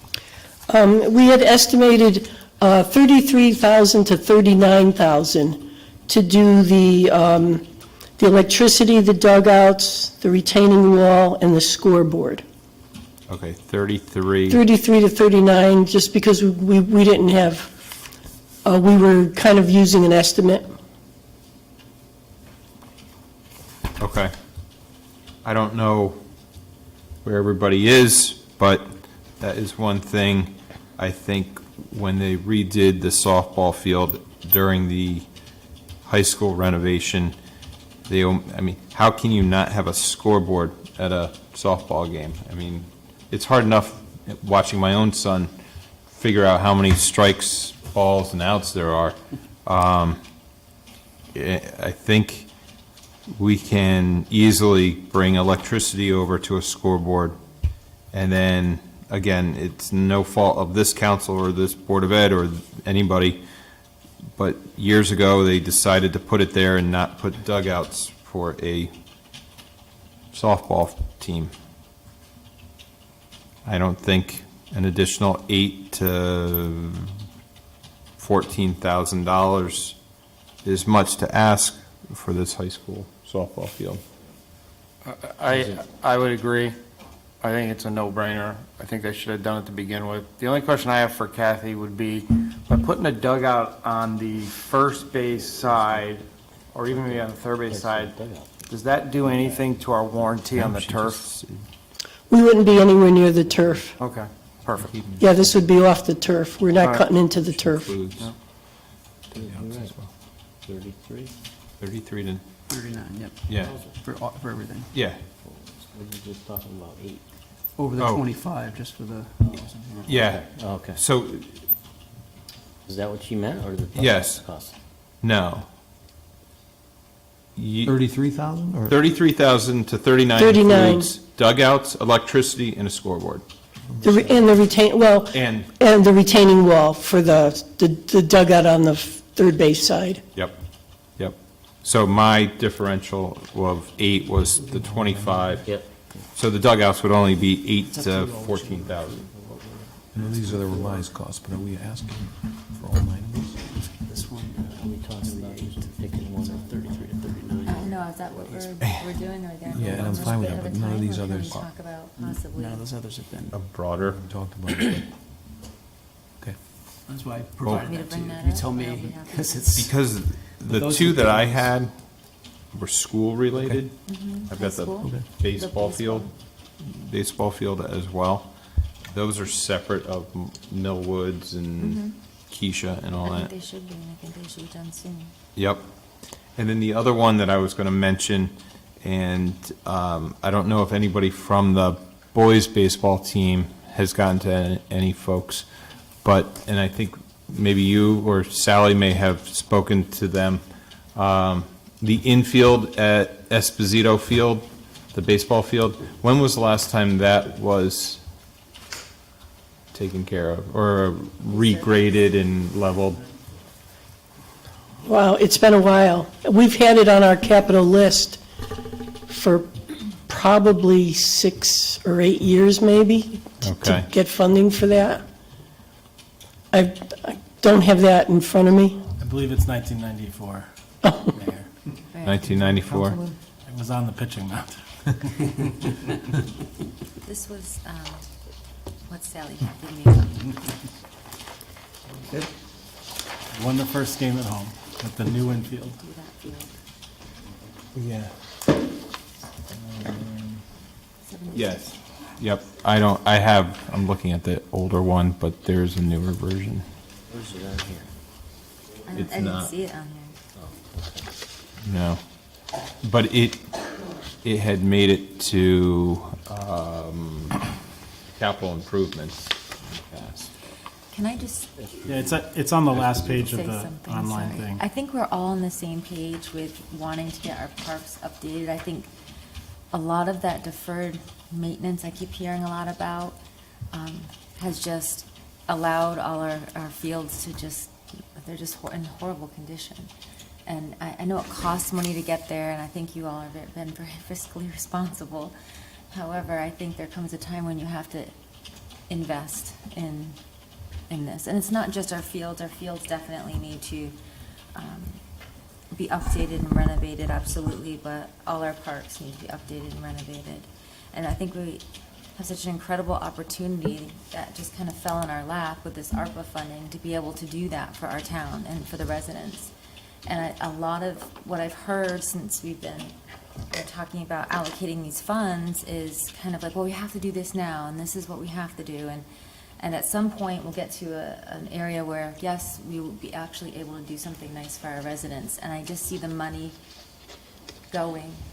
And I just think this is a great, but again, it's like all piecemeal. Can we maybe commit to adding X amount of dollars to our parks, our renovating our parks, renovating our fields, instead of having them, coming up here and begging for every dime, for every little, I don't know. I know I'm sounding crazy, but I just think we really should invest and use some of that ARPA funding for that. And I don't even see the high school field on here. It's on the last page. Yeah, Is it? there is a, High school athletic complex, there's 6 items. Say it again? On the last page, there's 6 items under high school athletic complex. The baseball field happens to be number 3.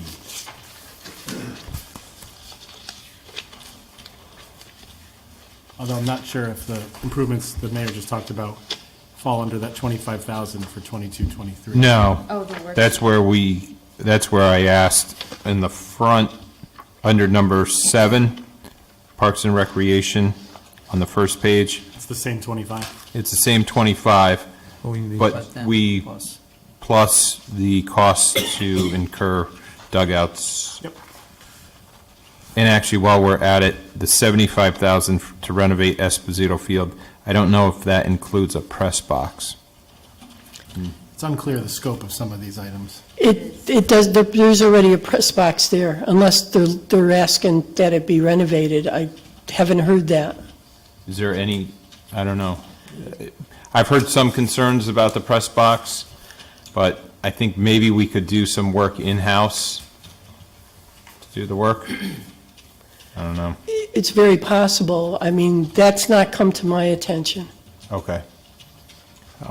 Maybe we can have staff look at it. Absolutely. With whoever from the baseball team. Sure. Just to go over some of the, what may need to be done. And if we can do it in-house, great. If not, we could, look to add some more, a minimal amount more. Okay. Do we need a separate motion for each item?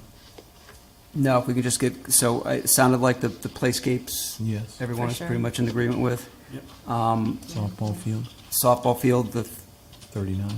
39. 39. You Up wanna- to, not exceed She 39,000. doesn't spend it, it'll come back, yeah. Yeah. Speaking with Sally and Alan, one of their, I just had a loss of thought, sorry. One of their highest priorities was the baseball field. I don't know if you wanted to discuss adding that at this point too, or Esposito Field? the high school baseball Yeah. field. I think that's what we just did. We're going to put in the 75,000. Oh, perfect. I'm sorry, I thought you stopped at softball field. No. Is it not? Oh, sorry.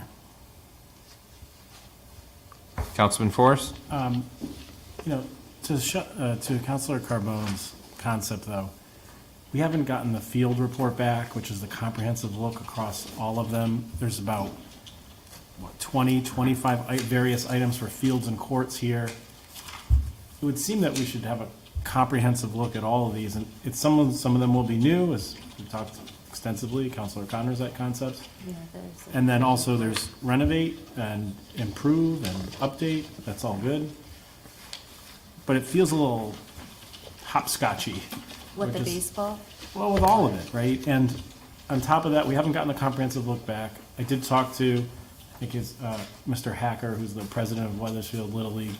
He presented a plan or conceptual plan to the town about how an area might be designated more baseball, and then, all the rest of the field sports would have another designation. But I think that all has to sort of be stewed together.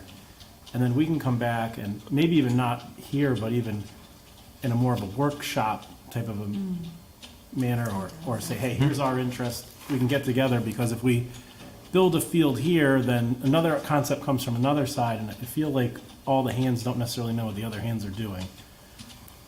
A lot of these are great ideas. I pick 7 right here and say, conceptually I've got it, but that doesn't mean I haven't heard the plan back and that we're supposed to get from February with the new fields.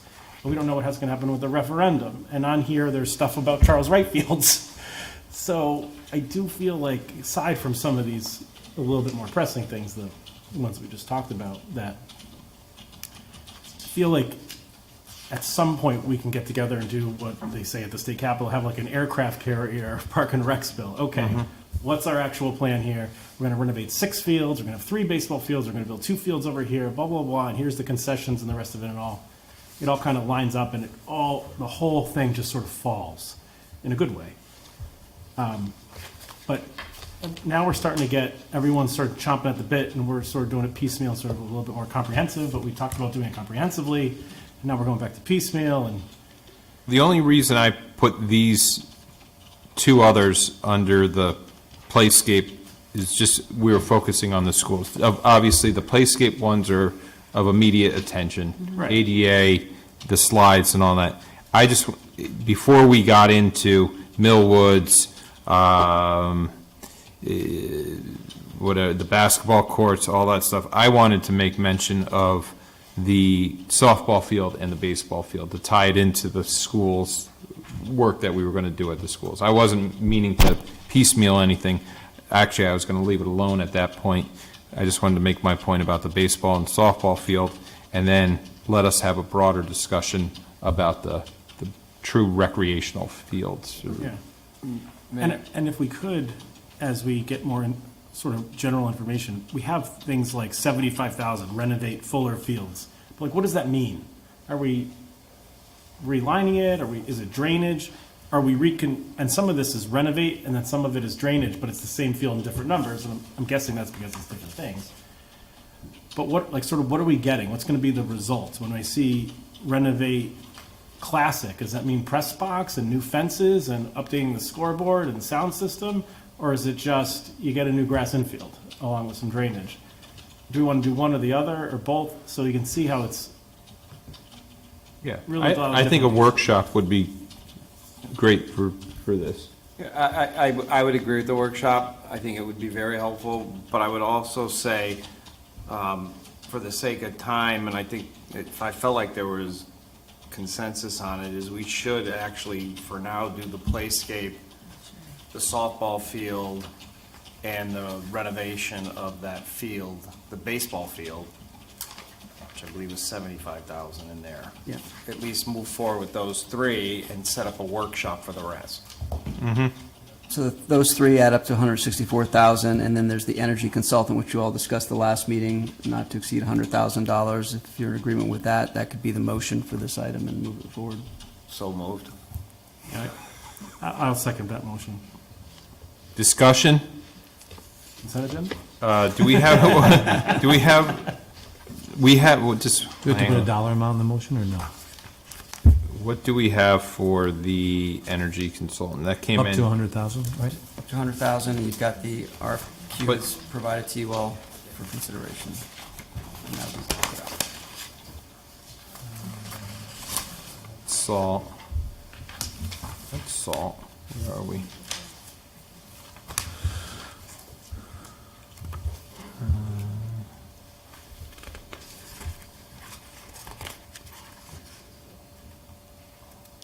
Still can't find it in here. And this was reviewed by the Financial Resilience Committee at our last meeting.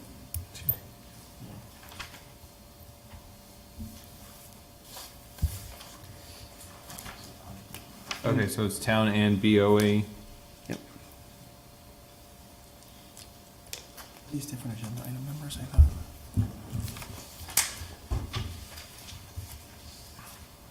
We're on 3A, 1 and 2. Yeah. So, Councilor You put O'Connor, them was it to together. lump them together, 1 and 2, basically? Yeah. All right, that's fine. Gets the job done.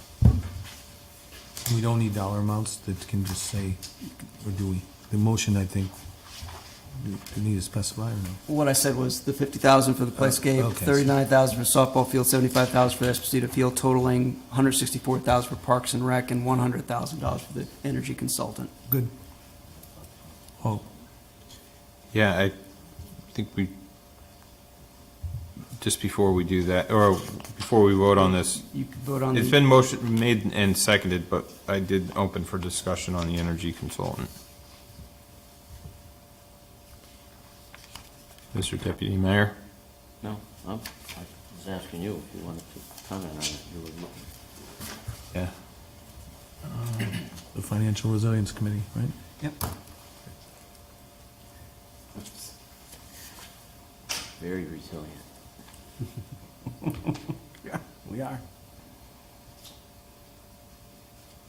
I'd like to make a motion to allocate $1 million for recycling trash. Could be next meeting. You- Anaerobic digesters and brown bins.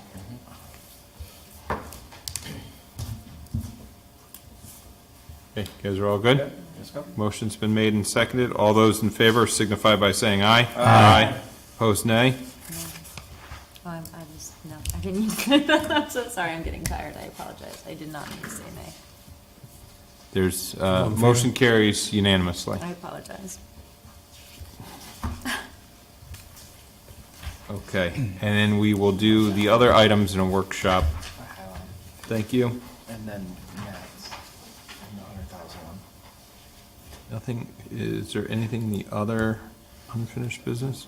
They got the bids next. Okay. Could have been in number 1. It's only 10. Yeah. Been waiting, they've been all. Consent. Derek can go home. Let's move it. Hey, we did pass it. Let's move it to the consent agenda. Number 4, bids, approval to allocate $150,000. This is the Urban Act grant funds for the Keene Center crosswalk. We just heard from the public about this. This has been discussed before. Derek from engineering is here to discuss it further. Thank you, Mr. Mayor, members of council. My name is Derek Greger. I'm the town engineer. I'm here tonight to talk about a request for allocation of some additional Urban Act grant funds. You may remember earlier this year, the town was awarded $4 million in funding from the state. When I was here in August, the council allocated $500,000 of those funds to supplement some existing funding we already had for the Old Weathersfield Safety Improvements Project in Old Weathersfield. That includes some intersection improvements at different locations, Garden and Knott Street, Main Street and Hartford Avenue, and Main Street and State Street. What we have been doing recently is encouraging use of the public parking area behind the Keene Center. We have found that it has been utilized more, so last year around this time, we were finding that a lot of people were tending to cross Main Street at the Keene Center driveway, which tends to be very unsafe just based on the geometry of the road and lighting conditions. So we had installed a demonstration crosswalk at the time, called a demonstration crosswalk for a couple reasons. One is it was a temporary safety measure to at least give some protection to pedestrians with a striped curb bump out in a shorter crossing distance and some cones. Also to see how it functioned before we spent money to do something more permanent. So what we've found over the past years, it's getting a lot of use. It seems to have helped a lot with getting pedestrians across the road at that location safely. And we've had some issues with complaints regarding left turns into the crosswalk that we are looking to address. So we have a plan that was presented to you, provided in your packet, where we're looking at shifting the driveway for the Keene Center a little bit to the south, putting the crosswalk on the north side of it. In doing that, we're looking to put in what's considered a raised crosswalk. So that's basically just a 3-inch high speed table in the road that spans the whole width of the road that traffic drives over. The crosswalk will be on top of it. We're looking at doing some kind of a stamped bituminous crossing that'll have a decorative look, like a brick look, similar to the other walks that are out in the area. And part of the project, we're including some ancillary work for drainage, signage, concrete ramps, some conduit for potentially putting in a new decorative light post on the west side of the road in the future. So the request tonight was to allocate some additional funding to the existing Old Weathersfield Safety Project so we can add it as a change order. That was the most expeditious way to get it done. We would like to get it done this year. We have a contractor that is mobilized in town, started work on Garden Street named Clover Construction, who we awarded a contract to recently, who is willing to do the work. The one thing I would ask is when I put in the original request for $150,000, I was estimating some unit prices that we didn't have from them. Most of this work is already contract items, but there were a few new ones which came in a little bit higher than I thought. So I would request, if it's okay with council, to allocate $175,000 instead of $150,000. That would just buy a little bit more contingency for whatever we may uncover that we're not expecting. The other thing is that allocation will also go towards our consultant inspector that's doing construction inspections for us. And as part of the overall project, this would just be some additional work. So that's what the request is for, if approved. My understanding is they're ready to mobilize soon on it, and we're expecting to have the work done this year. Be happy to answer any questions anyone might have. Mr. Deputy Mayor? So I'm hoping that the cones will go away. Not talking about keeping any kind of cones out there to alert people to the speed table or anything like that? No. Well, we'll have signage for that at the crossing. But yeah, the cones were only there as a temporary measure, and it's been long enough. So I think it's time to do something more permanent. And then just, seems like a lot of money for one crosswalk. Can you comment on that? I mean, I realize everything's going up. Yeah, everything's gotten substantially more expensive, which is, why I was here asking for the funds last time to get the main project done, because everything has come on much higher than we thought it would. What I would say is, aside from maybe $30,000, all of that is based on existing bid. So we have contract prices for this. We're utilizing all those, and then there were a few new ones that we had to get that were outside of the contract that's there now. But it is just the cost of materials these days to get it and get everything done quickly. He has, because it's state contract, he has some MBE, WBE requirements to utilize minority and women-owned businesses for a portion of the work, which he's trying to do with this work as well. So to have them available, quickly and rearrange schedules to be able to do it. Yeah, I agree, and I expected that question. Although it is, it will be more structural than most of our crosswalks. We're going to have the curb bump outs. That speed table spans about a 10-foot width, so it's a ramp, about 6 to 8 foot ramp up, 10 feet flat, and then another ramp on down on the other side. We're going to put in, I think it'll be the first one we've done in town. We've talked a lot about speed control, speed bumps not being the best, speed tables. This is a little bit, it serves a dual purpose. We're hoping it will slow traffic and also provide a safer, more visible pedestrian crossing.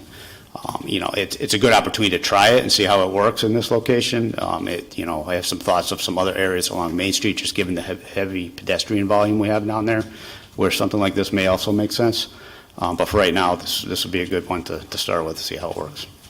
My other question is about signage. We have,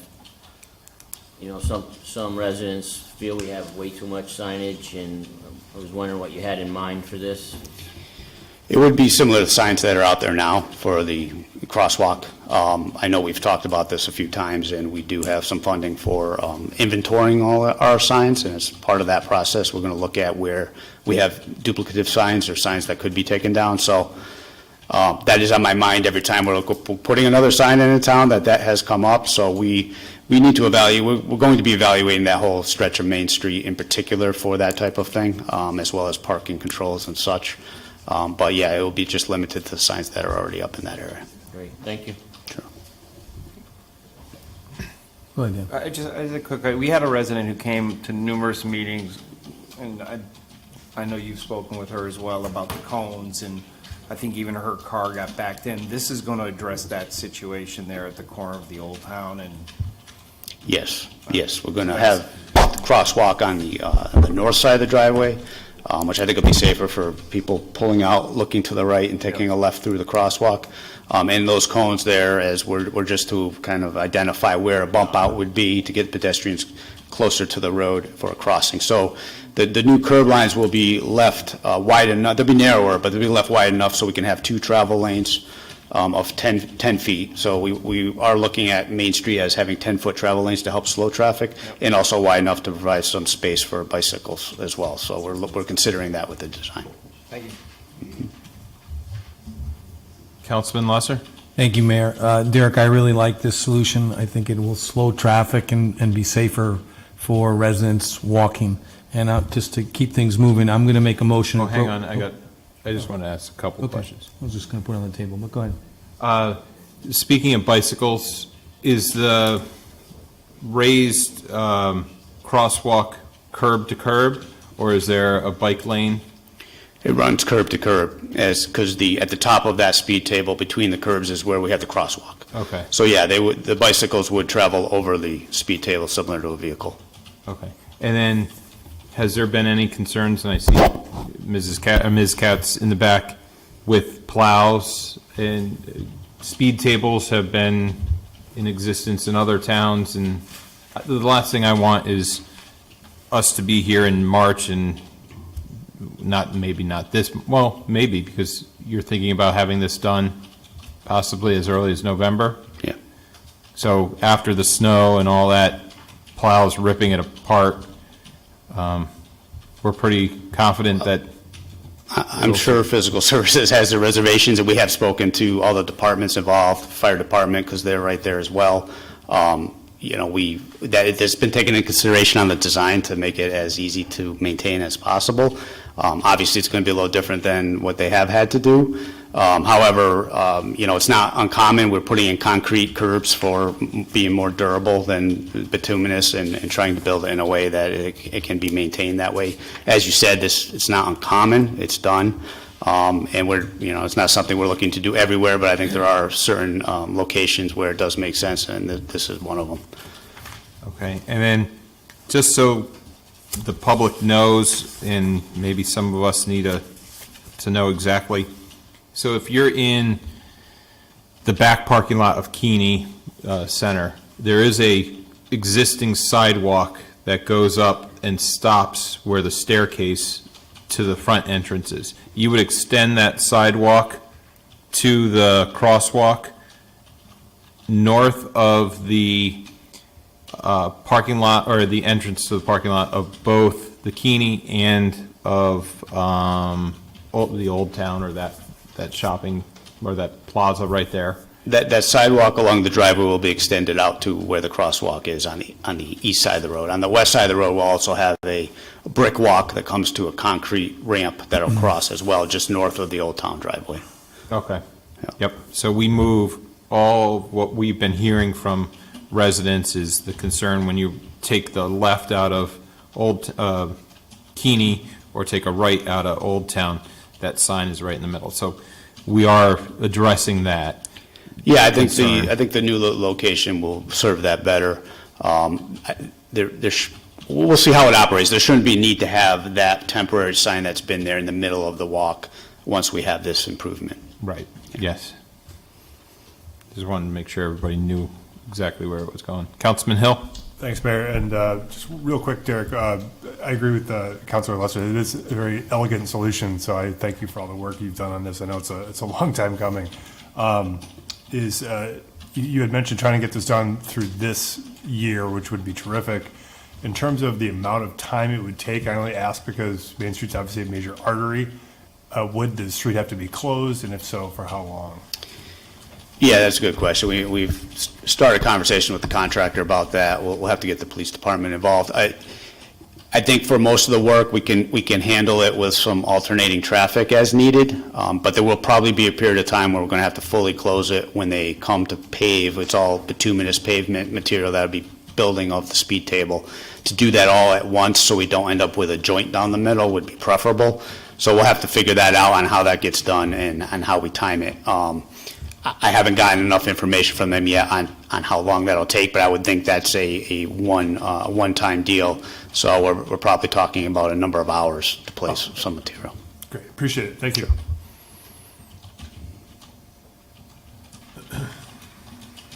No further questions? Okay, you had a motion? Yes. Thank you, Mayor. Well, not yet. I move to appropriate $175,000 in urban grant funds to construct a raised crosswalk in Main Street near the Keeney Memorial Center as part of the Old Weathersfield Safety Improvements Project, and to authorize the town manager to execute the contract documents Clover Construction Company to complete the project. Second. Further discussion? Hearing none, all those in favor signify by saying aye. Aye. Opposed, nay. Thank you, Derek. Ayes have it. Thank you, Derek, and thank you to the entire engineering team for working on this. This is a great solution for that Yes. area of congestion. Okay, thank you. Ms. Katz is walking up, so it must be salt bids. And I'll just note as Sally comes up that you have an amended version of the agenda item sheet, and just the only thing changed is the dates up on the top of that table in the middle. It's the true range of 21 to 22 versus what it was listed originally as 21, so that will be adjusted in the packet as well, but that's just the only change. Okay. Sally Katz, Director of Physical Services. Each year we bid out for salt. We use a straight salt during our winter operations. Our bids this year came back at slightly close to 10% over what we paid last year for salt. We regularly go out and utilize two purchase orders to two different companies, therefore giving us an uninterrupted ability to get the product when needed. Many of you may remember that a few years ago there were supply chain issues with getting salt, and many towns lacked the ability to get it. And while we had contracted with 2 companies, we had an uninterrupted flow of the salt that we needed. And so we have gone out to bid. These are the current bids for Martin salt at $85 per ton and Eastern salt at $89 per ton. And we still have some salt left over from last year because of the nature of the salt shed that protects the product. However, it's about a quarter of what the salt shed can currently handle. But we will start out the season with some product from last year that we were able to protect and keep.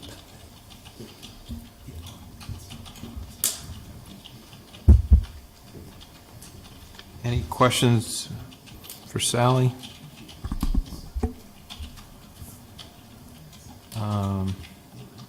Make a motion? Yeah. Yep. Go ahead. You're good? I'll make a motion to award rock salt bid to Morton Salt at $85.02 per ton and Eastern Salt at $89.90 per ton.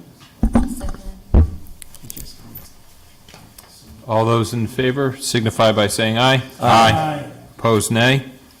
Ayes have it, motion carries. Thank you. Thank you. Fingers crossed we won't need it.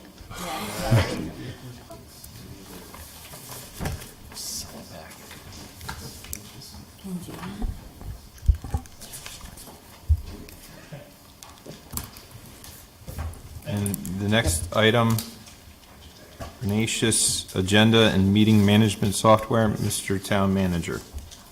Thank you, Mayor. I heard the comments from the last meeting. We did go back to the vendor and ask them if they could reconsider this. Again, as I stated before, this is industry standard, and Dan, I know that your experience in this industry, but with government, SAS,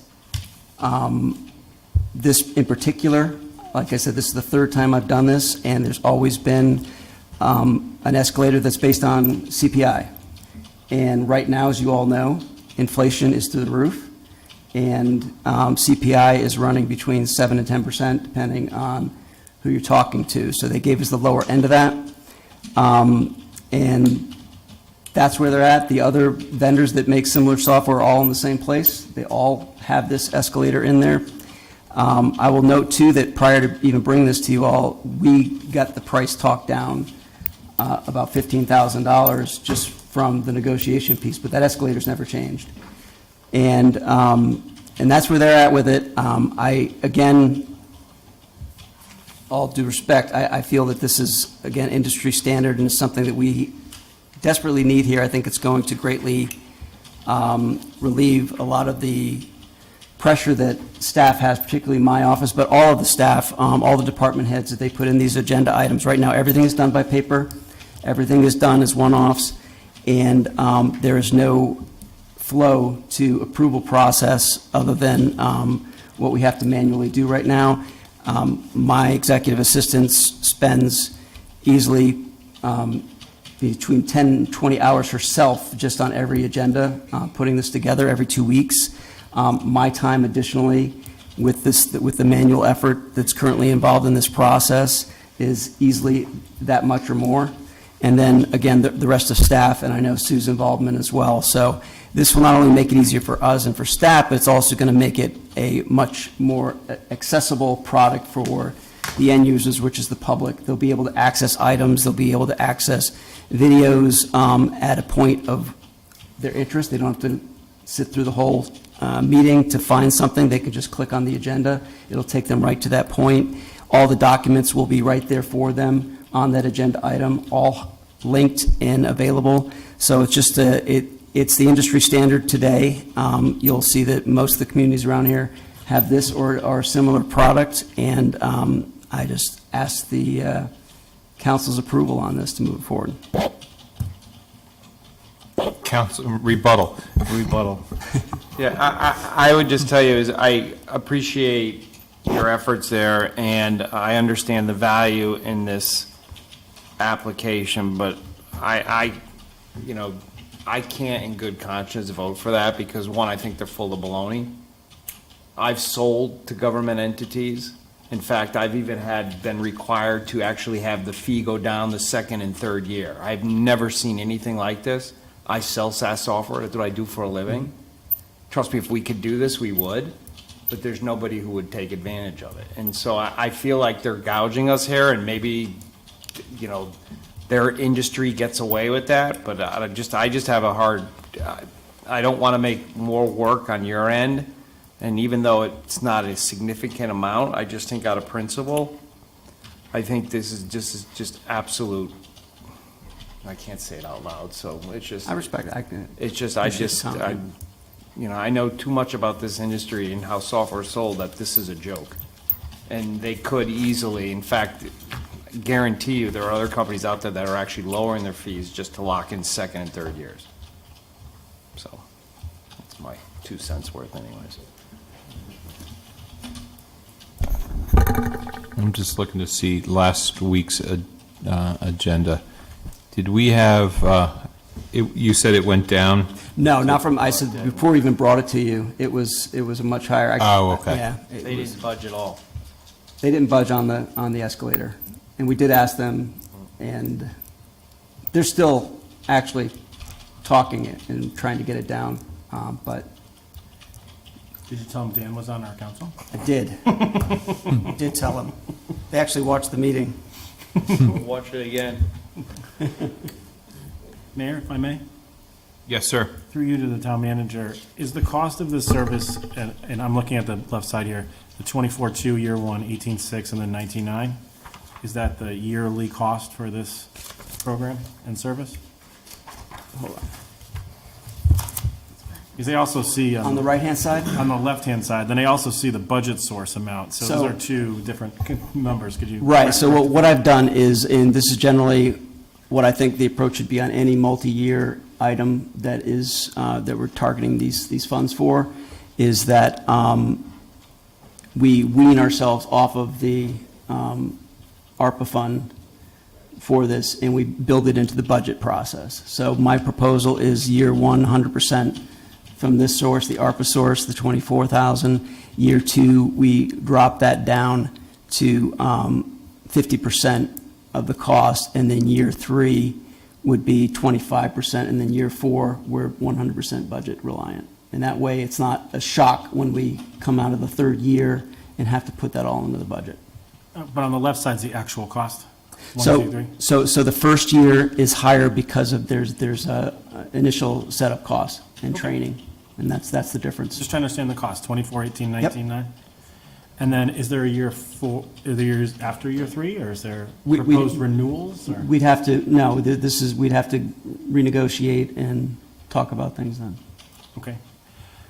I certainly understand where Dan's concept, and I'm weighing in my mind the difference between, okay, let's say I just don't like the price for all the right reasons, but then to have your staff have the 20-ish hours per week, along with the town manager's 20 hours per week, and I was just talking to you on the side, and there's no secret here, that you think that that'll get down to, how much time does this save for the two of you, or individually?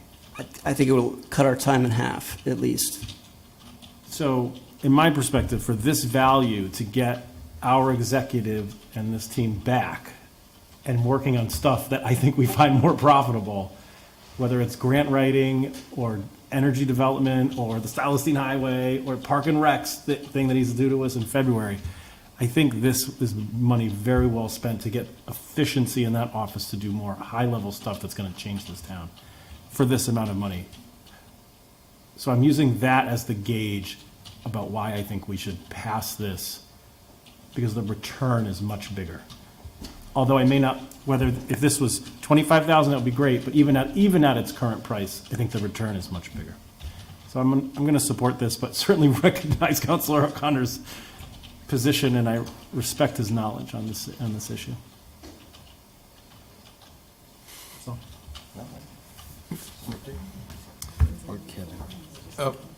Councilman Hill? Thanks, Mayor, appreciate it. In regards to this item here, just look at my notes. The actual need of the service and the software has been demonstrated and justified. I think the town manager has done an excellent job in terms of making that sell, in terms of the amount of efficiencies that his office alone could see from the use of this. That's not my issue. My issue is the sourcing of this, using ARPA dollars for it. This just seems something that we should just be setting aside in our own budget dollars, our own budget that we would could then account for it, and not use this one-time influx that we're getting from the feds to use it. I just don't think it's an appropriate use, so I'll be voting no for. I'll be voting no. Yeah, I mean, to Councilman Hill's point, I agree. Is this something that the vendor can have installed and, teach staff, like, time is of the essence on this, but if we waited until the next budget to approve this, would that be, even more of a concern for you? I mean, we could have this up and running within 60 days, complete, trained, ready to go. I think the next budget, I mean, that moves to July, that's a lot of time. I'd ask we get it done now, and the other point I'd make is that you all already agreed to set aside 3% of the ARPA funds for strategic innovations. I think this is the very definition of a strategic innovation, which is why, and when I asked for that strategic innovation set aside, I actually mentioned this as one of the first things I wanted to do, because I feel it's that important from an efficiency standpoint. But does this come from that? Yes. That pool of funds? Yes, it is. This is right out of that. This is right out of the 3%. It doesn't come off of your bottom line, what we're talking about. So we've already approved that 3%. You've already set aside 3%. Got it. Yes. Okay. Does that help you at all, Councilman Hill? I think you have enough votes. Yeah, I mean, it's a very fair question. I just want to say this is difficult for me because I think Councilor O'Connor knows the business better than any of us up here, but to the town manager's point, this could be a real time saver and everything makes sense about it. I'm a little frustrated that we couldn't negotiate or they weren't willing to negotiate, and I guess I'm going to be in favor of it, but just wish there was a better way. I don't think there is, but that's where I stand. Maybe I missed it. At year 4, you have to renegotiate this, or? It's a 3-year agreement, so we'd have 36 to go months. back, we'd have to sign another contract with them. Okay. And then- that time we could renegotiate the terms and pricing and. But you couldn't take that software and go with a different company. You'd have to stay with them regardless, if you. No, you buy could into move, this? I mean, you'd have to, different platforms, you'd have to look at, there's learning curves going to different platforms, but you could feasibly do that. Once they got you, they got you. That's what my. Well, it does say that it expired on 9/30, but I suspect they've extended that. Yeah, they have, they're aware of it. And other municipalities are using this. Several, yeah. And you're comfortable with them have you used them or worked with them in the past? I've used them, I've used 2 other ones as well, and this was the one that I felt had the most capability. Okay. Councilman Lesser? I'm certainly in favor of creating these efficiencies so the town manager and staff can work on higher impact items. So with that, I'm going to make a motion. I motion to approve the appropriation of ARPA revenue replacement funds in the amount of $38,534 to purchase the Granicus agenda and meeting management software system and authorize the town manager to execute the contract. Second. Further discussion? Do we have to specify that it's coming from the 3% or strategic? That's Not where necessary. That's where it's coming from, but if you want to specify, that's fine. I'm fine with it the way it is. Okay. Motion's been made and seconded. All those in favor signify by saying aye. Aye. Opposed, nay. Nay. Nay. I respect all of you, but nay. I knew you were going to say that. Kumbaya moment. Okay. Further on in the agenda, our captain and chief are here to discuss police vehicles. Item 4D, police vehicles, purchase of 2 vehicles. You know, Chief, I was only joking when I said you could hang out for the meeting. Chief is here as moral support. He's letting me speak this time. Thank you very much, and good evening. So we're here today as a carryover from our last meeting. Again, I'm new with the agency, but I'm learning, and I'm seeing where the chief is bringing the department forward. So back in the spring, our agency asked for 4 new vehicles to continue the chief's plan of bringing our vehicle fleet to where it should be. Previous administrations of the agency would take a vehicle, bought brand new, put it in an administrative role, keep it there for someone who's going to use it for 7,000, 8,000 miles over the course of 4 years, then turn around and retrofit it back and put it into the road fleet. That's backwards way of thinking when it comes to fleet management. A new vehicle needs to be put on the front line, and that's what Chief Medina is doing. Currently, all of our frontline vehicles, if they're not already off warranty, will be within probably a matter of months if they're not. Moving forward, our vehicles need to be coming new and going right into frontline operation, which is what the plan is right now. So back in May, this council decided to let us have 4 vehicles and to fund it with ARPA funds. 2 weeks ago, we had the discussion and we decided to go down to 2 on ARPA funds and 2 on contingency. Our fleet management and our fleet plan is dependent on continuing to get these 2 additional vehicles that we're looking for and we're requesting tonight. These 2 vehicles have been purchased. We put right into the frontline fleet.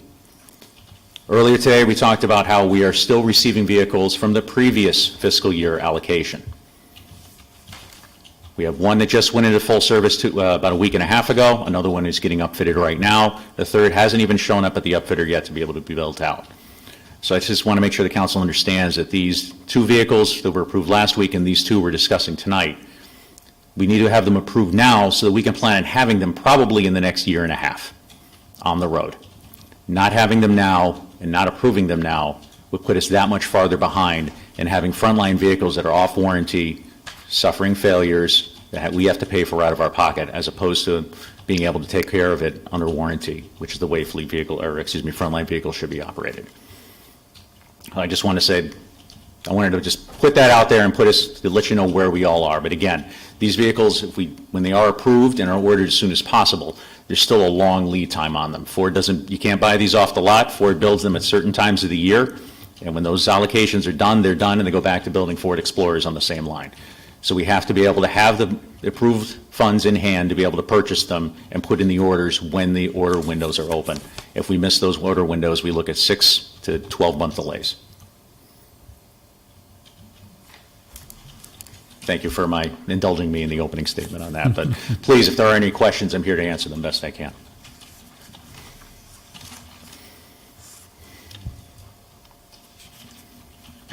Councilman Forrest? Thanks. Just help me out with some quick math. We looked at the quote from the MHQ. It ends in 54,304.41. Looks like your unit price here is 55,452. There's a discrepancy there. I don't have the printout in front of me, but does that count for the 3%? No, the 3%'s on the right. So Okay. your unit price, and I'm happy to sort of share it with you. I just pulled it up on the phone. Thank you. So there's sort of that summary, I guess you might say. And so then the unit price that goes down, it talks about the base price, console options, lighting, miscellaneous equipment, the weapons rack, Big Sky, detail graphics, blah, blah, and it ends with 55,452.93 per unit. Thank you. The quote looks at like 54,304. So, 54, 55, about $900, $1,100 difference-ish from the quote to the printout.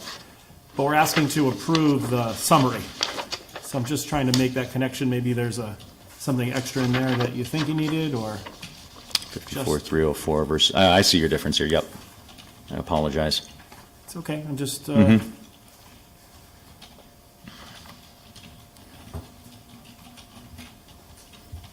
looking at I'll that. be honest, I'd have to go through line by line at this point. We looked at it before, and we updated the quote and with it for the what are we talking, the $1,100 difference between the two? $900 difference between the two?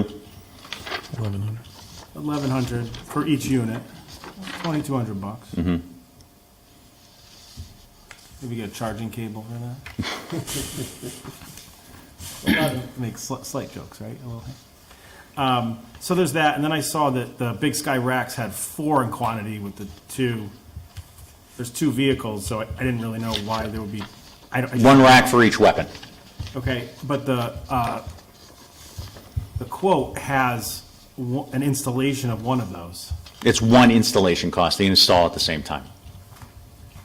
But this installation cost then would be the same price as the item, which doesn't necessarily jive. Are you looking at the quote? Yeah, I mean, the MHQ quote, which ends in the 54304, has the miscellaneous equipment, Big Sky weapons mount for the 29852. It looks like in the quote, they're gonna mount one of those. I recognize maybe you want 2. But then in the summary, you've got 4. And didn't know why. So.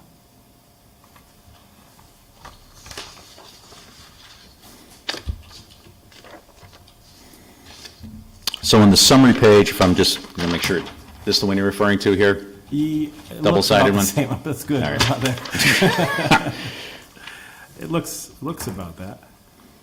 Starts with your base model at the top, 3243, then works down about 10 or 12 items, ends with collision deductible. Yes, we're looking at the same one. Yep. All right, so looking at the quote, I'm looking at Big Sky weapons mount, this ELS 270, Big Sky weapons mount, 292.52 for quantity of one of the vehicle. It costs $298. Correct? Yep, that's it. Yep, that's, I'll say right now, that's an error. Okay. So, yeah. So the quote has 1 on it. There's 4 here. So do you just need 1 per vehicle for a total of 2? My understanding is we need 2 per vehicle. So it's a total of 8, 1 for each weapon mount.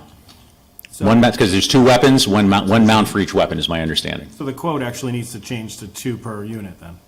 Is that right? 2 per unit, yes. Yeah, the quote has 1. All right. And then, on the quote itself, there's the blind spot monitoring on the unit description. Mm-hmm. And I'm really asking the question because a member of the public was talking about it. Is that come with the vehicle though? The blind spot as a safety feature? Not, to my understanding, that is not part of the police package, no. So it's an add-on to a police package. Okay. Are we, all right. So we still have the issue of the 54304 not adding up to the 55. I would say, looking at it at this point, and I'd be willing to give you a corrected math tomorrow morning on that, if that is a overriding issue on it, but, or we can, if you want to go with the higher number of 1,000, the $2,200 total more in the vehicle, if we come in under, then we're under. Before we just do any changes, I also noticed, and I was looking through the paperwork, I didn't see the reason for the 3% inflation here. Maybe I missed the paragraph or something that talked about it. Why would we not just buy 2 vehicles for 54304.41 times 2? I think the concern might be if any of these items are delayed, we may end up having just to account for potential inflation in it. If we get it at the lower price now and there's no inflation, then we come in under and the funds aren't expended. Is there, if you could just explain to me the procurement, do you not go to Ford and say, whether it's online or the dealership and say, okay, we're ready to go, what's the quote, got to take it to council, you go back, you sign the paperwork and you go? Like, is that not the contracted rate? There is a contracted rate. Right now, our hope to get in under the current contracted rate, but if we end up missing the date because MHQ ran out of vehicles, which last we knew they have the vehicles, but other people are buying them, we may end up having to spend the extra money to get it under the next contract rate.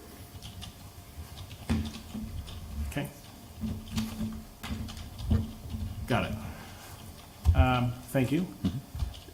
Generally speaking, I like the purchase of the new vehicles. I'd like to have the actual contract rate and maybe make it the math right, and then go with the number that we have. The buffer zone, maybe for construction of a building or a road, you can understand, but purchase of 2 vehicles, I think I'd like to have the math and understand what it is.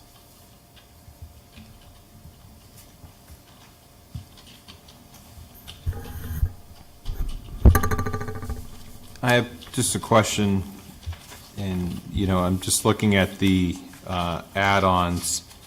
The highest amount would be for lighting, 931933. Mm-hmm. Is there a standard package that MHQ puts in the interceptors, SUVs? No, there isn't a set police lighting package. It's what the individual customer designs. Okay. Based upon the type of traffic that they have in the area, the types of operations that the department will be using, scope of the vehicle, the different lighting controls that they may have. State Police is going to have a different lighting package than Weathersfield. We will likely have a different lighting package than the city of Hartford. Is this lighting package match the existing fleet? It matches the one we just put on the road, yes.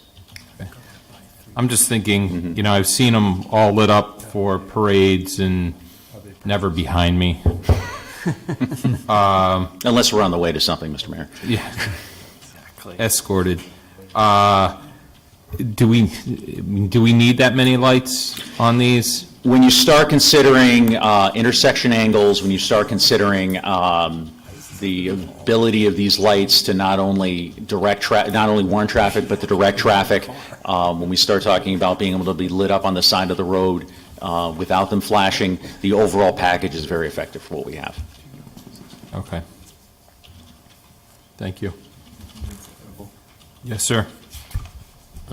So in this case, I think we're replacing you're intending to replace different model vehicles, but in some situations, if you were replacing like models, the practice used to be that you would transfer a lot of that equipment over from the outgoing vehicle, the push bar and things like that. In the past, that was common. The vehicles that we're going to be replacing coming off the front line are different model years, and as we all know, Ford and every car company loves to change enough little things that the stuff from the old vehicles don't match to the new ones. In many cases, that's the case. So things like push bumpers, those types of things, are not going to fit. When it comes to electronics, you start keeping things in cars for more than 5 years, you start moving them around, they start breaking, and you're putting bad old equipment into a new vehicle, and it's not effective. Do you have a goal of the fleet age that we're trying to get to? I looked at the current fleet that you provided me, and I'm not looking at the specialty vehicles, I'm just looking at the 29 fleet vehicles. I came up with an average age of 6.5 years and 57,000 miles. And you start adding the 2 cars that we already previously approved, it drops it down to 5.5 years and 50-something miles. I don't expect us to mean, if you're thinking we're going to start slowing down in car purchases, is that maybe we're going with it? Well, what I'm getting at is, are we going to get to a point where the oldest car is going to be 5 years old? Is that the goal, or? Traditionally, police vehicle fleets are supposed to, you aim to get to about 5 years old for your frontline vehicles, traditionally. I think that's always in flux. I think that can be going a little bit higher based upon the new engineering in vehicles. But after that point, you start having an increased risk of mechanical failures. And again, please know that as these vehicles start coming off, if we're going to take a vehicle that's got 5 years or 6 years off the front line, it's still staying in service with our department. It's going to be going to administrative capacity for detectives or for the DARE officers or for the SRO or for the SROs to be able to sit in the school. So we're not going to be losing these vehicles, but we want to make sure with the ones that are on the front line have the best warranty capacity to it, have the best technology in it for the officers that are working the front line. In the justification section, it says, our current fleet is experiencing higher mileage due to prolonged use of older vehicles. The way I read that, you're saying that the fleet total miles are higher? I mean, you're going to, I would think you're going to accumulate similar miles each year. Is that Well, we true? did, the department was not able to obtain vehicles, I believe, 2 fiscal years ago, I think was the case, before the chief and I were here, so that does start putting us behind the 8 ball. The other thing that's included when you start talking about mileage on the vehicle are the idle hours on a vehicle. The general industry specifications are for every hour that a vehicle is idling, it's 33 miles added to the odometer. So, and also the type of driving that's on there. So when we're looking at 50,000 miles on a frontline patrol vehicle, when you start comparing it to normal civilian use, you're probably looking at I'm going to be honest, I'm going off the top of my head here, probably 100,000, 110,000 miles of hard driving. And then the last question I had, it's probably like a finance department. Why, I don't understand why we put the collision deductible on an asset that we're buying. Does anybody know why we do that? That's an insurance policy. Why, it's not an asset. That didn't come out of our office, so I can't speak to that. It was on last year too, but it's like, I just don't. Yeah, I was going to say it might be because of the way that they're driven and what they have to do might be a requirement. So our insurance policy doesn't cover police cars? Is that? Or maybe not for certain things. Yeah. I know in insurance companies, that's probably exactly what they do. We wouldn't pay the deductible up front, we pay it when the damage happens. Right, so that's, here we got 500 per vehicle. It's a good question. There might be a very good answer that we just. Oh, okay. Maybe we can ask USI. And Or Mike. Finance. No. lastly, I just want to say that, you know, we got the request for 4 vehicles at budget time. We had a committee of 3 people. We cut it back to 2 vehicles. I know it got pushed off the budget and into this ARPA, but I would prefer that we push this purchase off until next year's budget. That's just my personal opinion. Thanks. Councilman O'Connor? I will respectfully disagree with the deputy mayor on that. I look at this as, I salute the chief and his captain and their effort to maintain this fleet and put it in the right working order and put it into a process that we really haven't followed in the past. And I feel like we're setting this up for success, which is something I've said many times. And so I'm comfortable moving forward with these 2 because I feel we wait a year, those 55,000 could be 60. I mean, car prices are going up. And then you're still now a year and a half out after that, if the wait period is a year and a half before they even get equipped. So now we're talking 3-4 years before these cars even come in. And then how much is it gonna cost us to maintain the cars that are no longer on warranty and the issues surrounding those if they break down? And so to me, is proper fleet management, to me, seems to make the most sense. And I think that's what they're trying to do here, so I'm comfortable moving forward with it.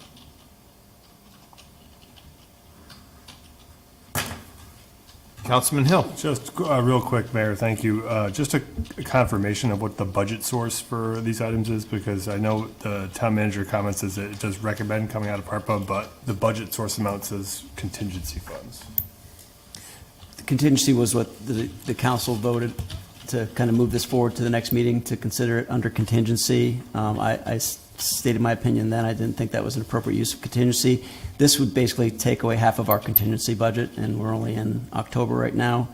I spoke with Mike O'Neill about his opinion about it as well after the last meeting. He said he would really have serious concerns about using contingency of this amount for something like this. It's not, contingency is meant for those things that you didn't anticipate. So like the water leak, you know, the things that we have going on. It might even be looked at negatively by rating agencies, which is also a concern, because contingency, again, is meant for a certain purpose, and we're not, I've never seen it used for something like this. I don't think it should be done. Mike has the same opinion, but I threw it out there. It's up to the council to decide how they want to use the funds, but it's just best practice is to use the contingency for those things you're not. Yep. I appreciate the clarification. Thank you.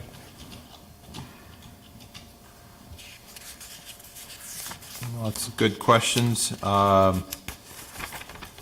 I think, given some of the concerns that have been raised on some of the add-ons that we've seen some discrepancies in, as well as source of funding, I think, as much as it troubles me to put things on the table, I would like to revisit this at a later date, possibly give the captain some time to work with our Lieutenant Gonzalez to get some more information on these and to get the numbers right, as well as maybe answer a couple more questions from council, in particular source of funds.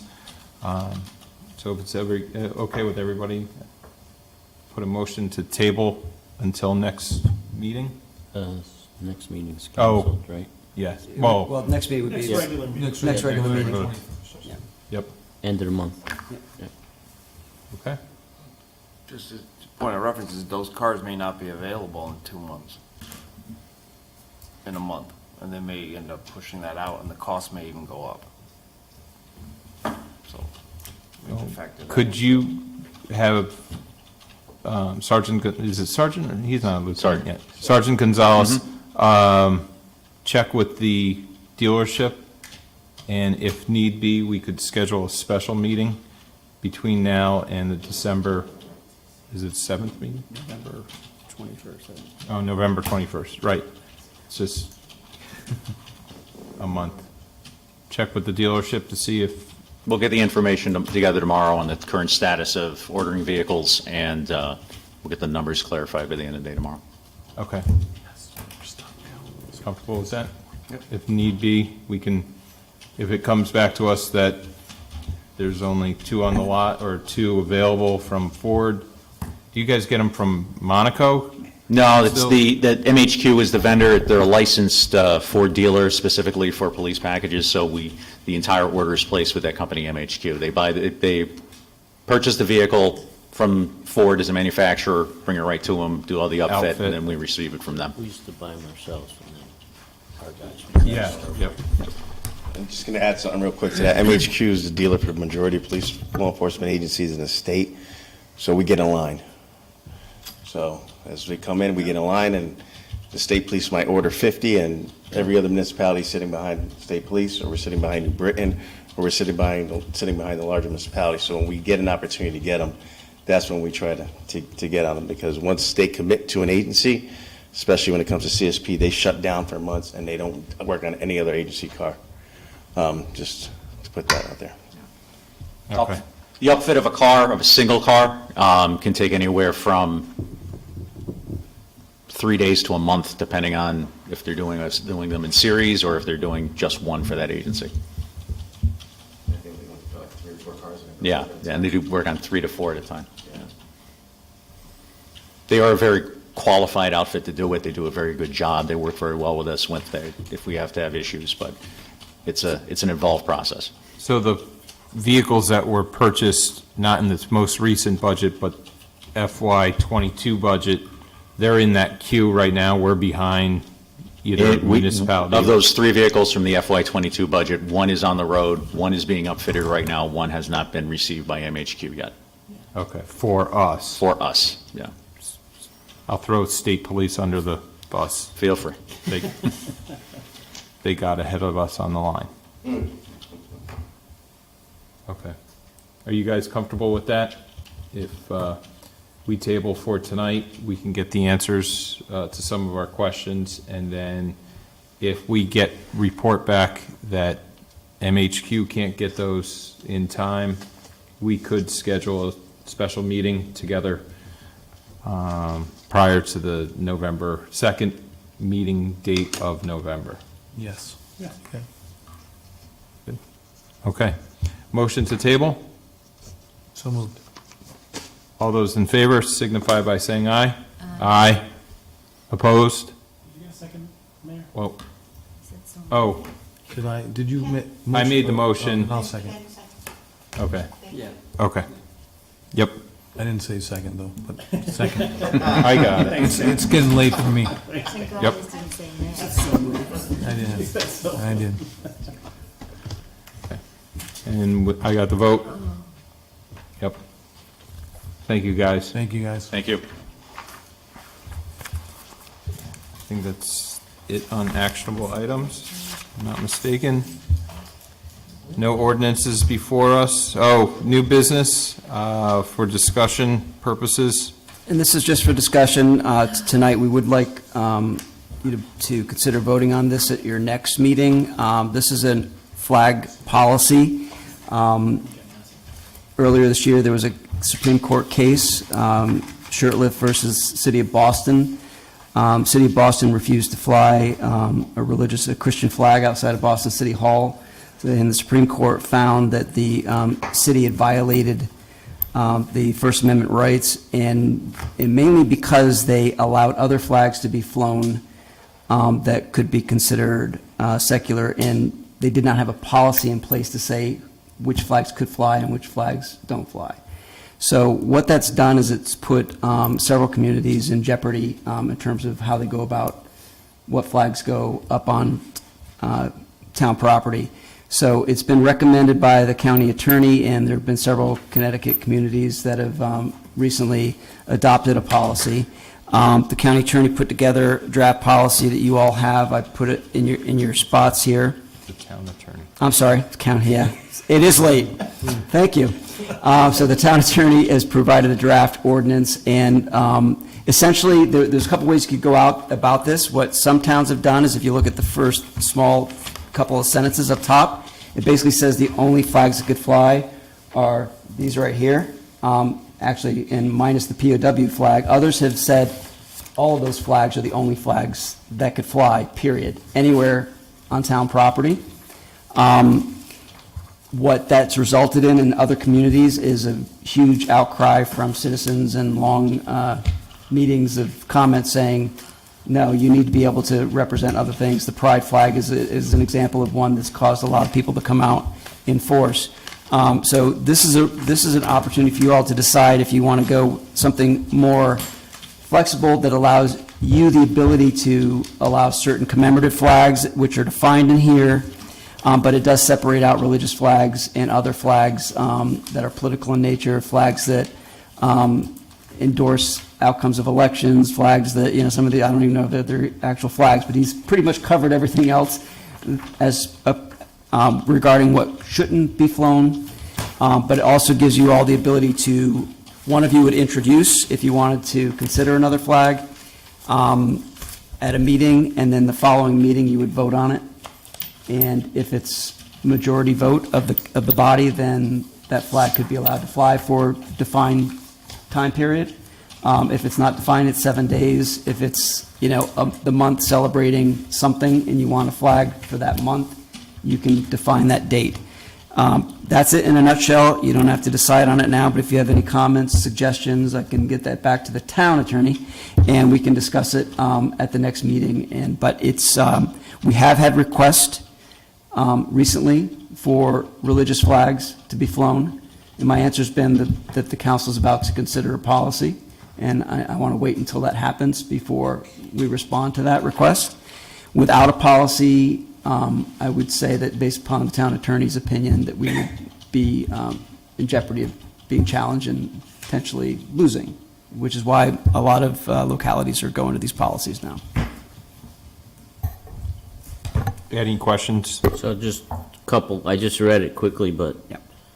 the 7 continuous days is maybe an issue, and only one commemorative or organizational flag at a time.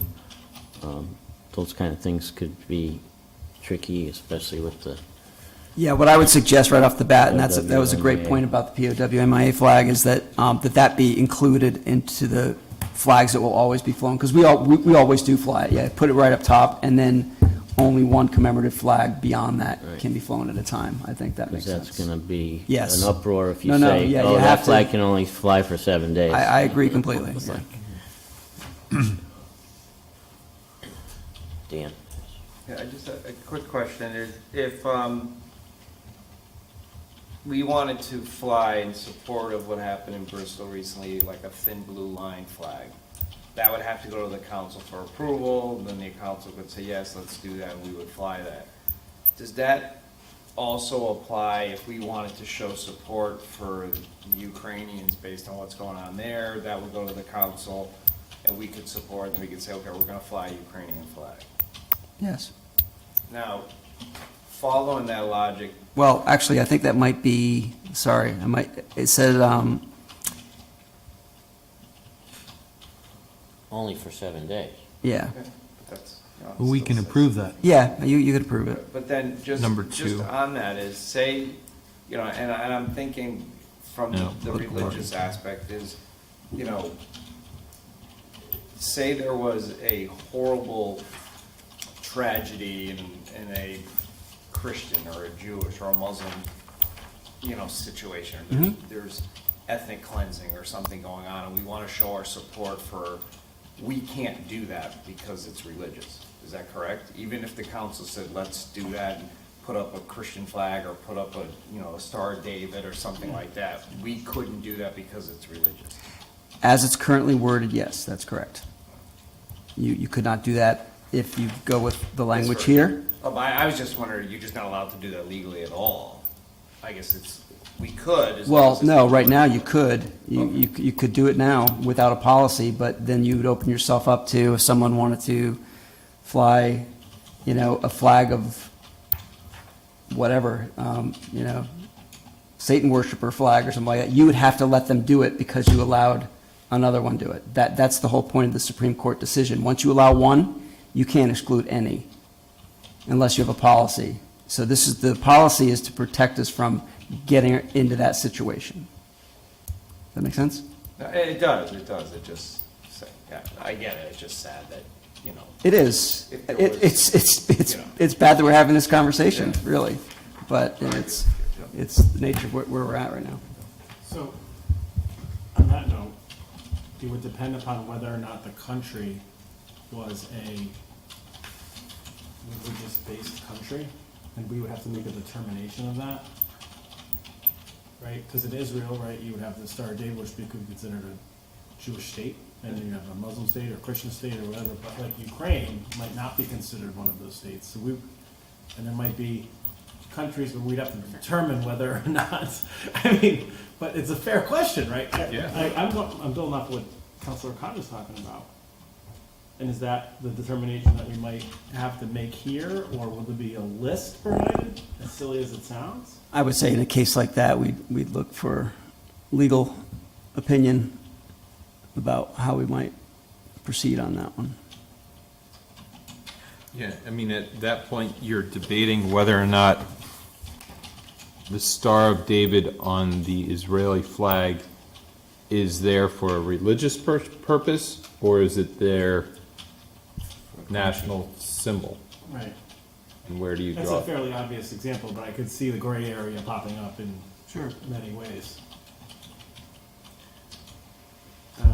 Egypt, for example, is that considered a Muslim-based country or not? I mean, I'm not even gonna pretend like I've got all the insight on Egypt. I may not, maybe, it may not be, but we might have to make that determination if we wanted to support something.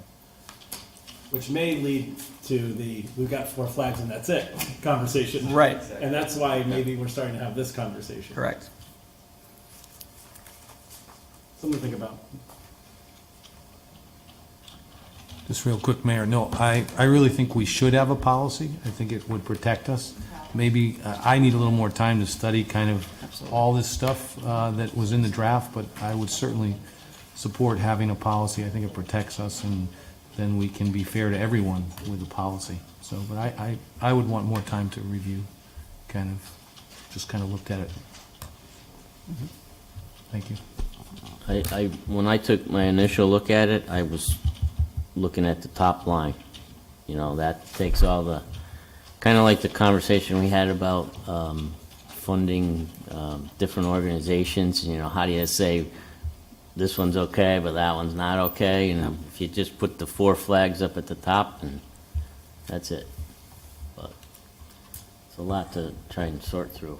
It's gonna get, It is, you're gonna get and I heat no think the matter what you Ukrainian do. flag was a good example, because a lot of municipalities, a lot of states have flown that flag Yeah. in the last, 6 months. It's a perfect example of the Council O'Connor. But I will say too that we've had citizens very upset that we've done that. That may support the other side, for Right. whatever reason. May support, maybe from, Yeah, sure. No, it's, or may just feel like we should never have any other Right. flag except for Yeah. the It's U.S. complicated. flag And flown. there's certain flags Yeah. that almost become politicized just because of, you know, Absolutely. media. So, Gadsden flag's one of them. Hard to- Used to be the revolutionary flag. I know, I have it from before the Tea Party, and I feel bad if I ever do fly it. As a history major and living in, one of the oldest towns in one of the oldest states, I thought having that as a historic, and then some party usurped it from me. I once did until he made that comment. So anyway, this will come back at your next meeting. So, Okay, moving on, one more for discussion. This is pretty easy. Well, I thought it was, and it has always been, but we needed to make sure that none of these conflicted with any holidays. In the past, we had looked out for the High Holy Days in September. And I believe this cleared everything. Sue worked on it with, did you work on this with? Yes. Yep. Yeah, I hope I didn't mess anything up. It seemed to go along correctly. Anybody with any questions on this? Oh, this is just, we don't have to vote on this tonight, do we? we can bring it back next meeting. We can vote on it then. There's no hurry. Yep. What's that? Does anyone think that they can't? I mean, you also can vote on it. There's no reason why you can't. Consent agenda. It's only 10 after 11, go for it. Move acceptance of the council meeting dates as presented. Second. No discussion? All those in favor signify by saying aye. Aye. Opposed, nay. Ayes have it, motion carries. Moving on to the agenda, we have the minutes from October 3rd. I move acceptance of the October 3rd minutes. Second. All those in favor signify by saying aye. Aye. Opposed, nay. Any abstentions? Ayes have it, motion carries. Second of two public comments. Yes, sir?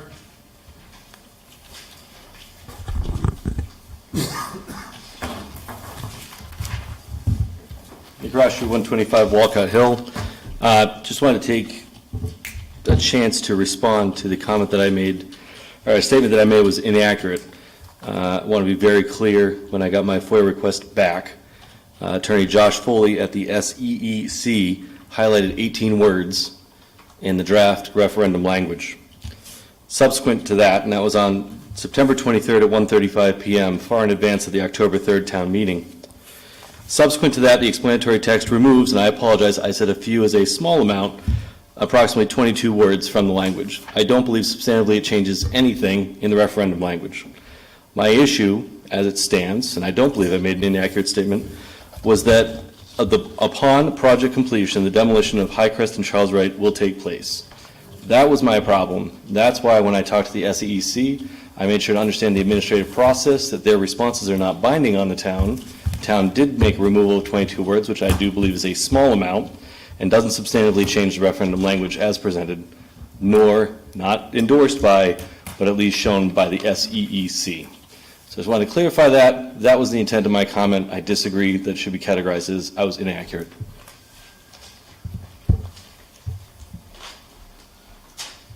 Mr. Young?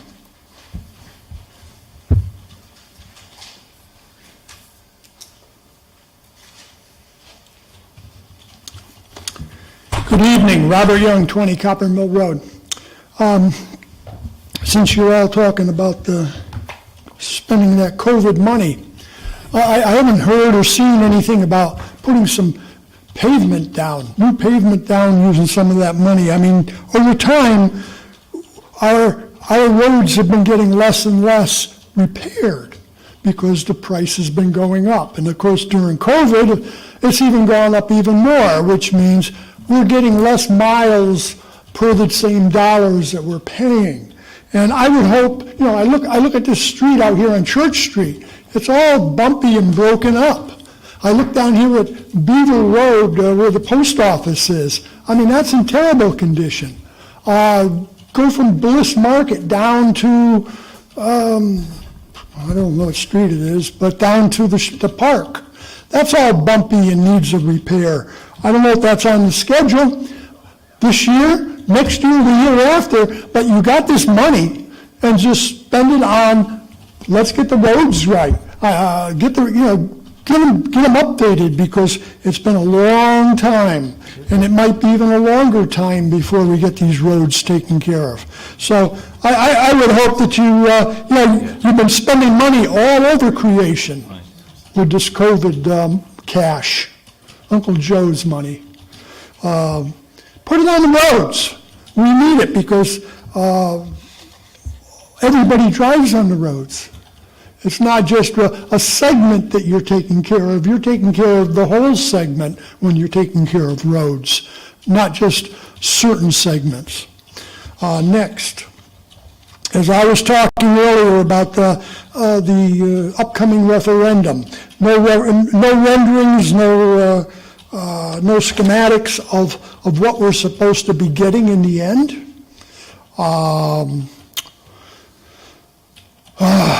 The length of time that it's going to take to do it, 10 years or more, that's a real cruncher. And of course, how you estimated it, using estimation costs, using guesstimations, and using escalations. That's crazy. I understand you had to come up with something, but to come up with a good number, that's not the way to do things.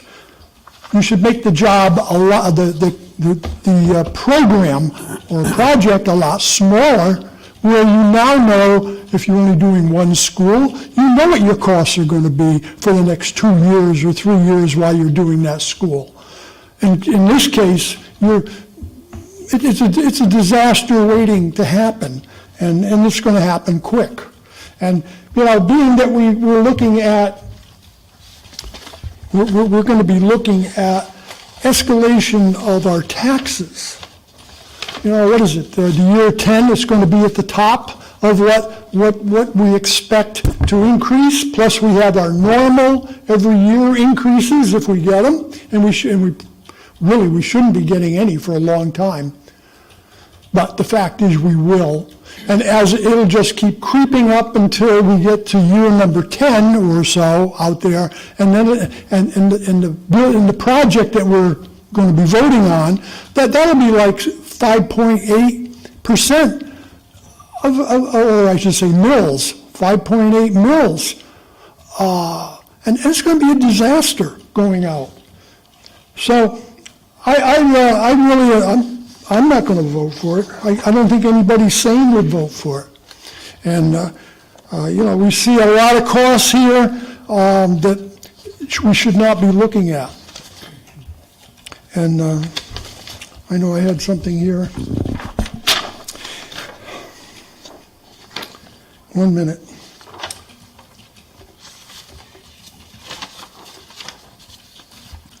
It's too late that night. Anyway, we also have another item on the referendum, I understand. It's regarding voting. Isn't there 2 referendums? What the heck is that all about? Is that a state or is that a town of Weathersfield deal? That's a state referendum on no excuse. Early voting, yeah. What is it? Voting early, is that what it is? See, who's... That would be the legislature. A lot of us people have always voted on November whatever, and that's it. And I can't believe that we're going to be thinking of changing our ways of voting. But, let's see, I don't have what I wanted. Anyway, it's too late. But anyway, I am voting no. I'm encouraging everybody to vote no because my taxes are going to go up. And you know, we have approximately 50% people in town that are either seniors or they're empty nesters. And they don't add any burden to the town as far as the school systems go. And this is all about, this project is all about the school systems, and I think you are disenfranchising a lot of people. You've already disenfranchised the people at the Charles Wright school system. And you've also disenfranchised with your Keisha Farm crooked referendum. You disenfranchised a heck of a lot of people, and you're continuing to with this one here. And we'll be talking about this until your next election. And hopefully we'll see some of you folks leave. Thank you very much. Good night. Don't believe so. Move we adjourn. Motion to adjourn? Second. Anybody second? Yeah, oh, you move. I guess a motion has been made, seconded. All those in favor signify by saying aye. Aye. Opposed, nay.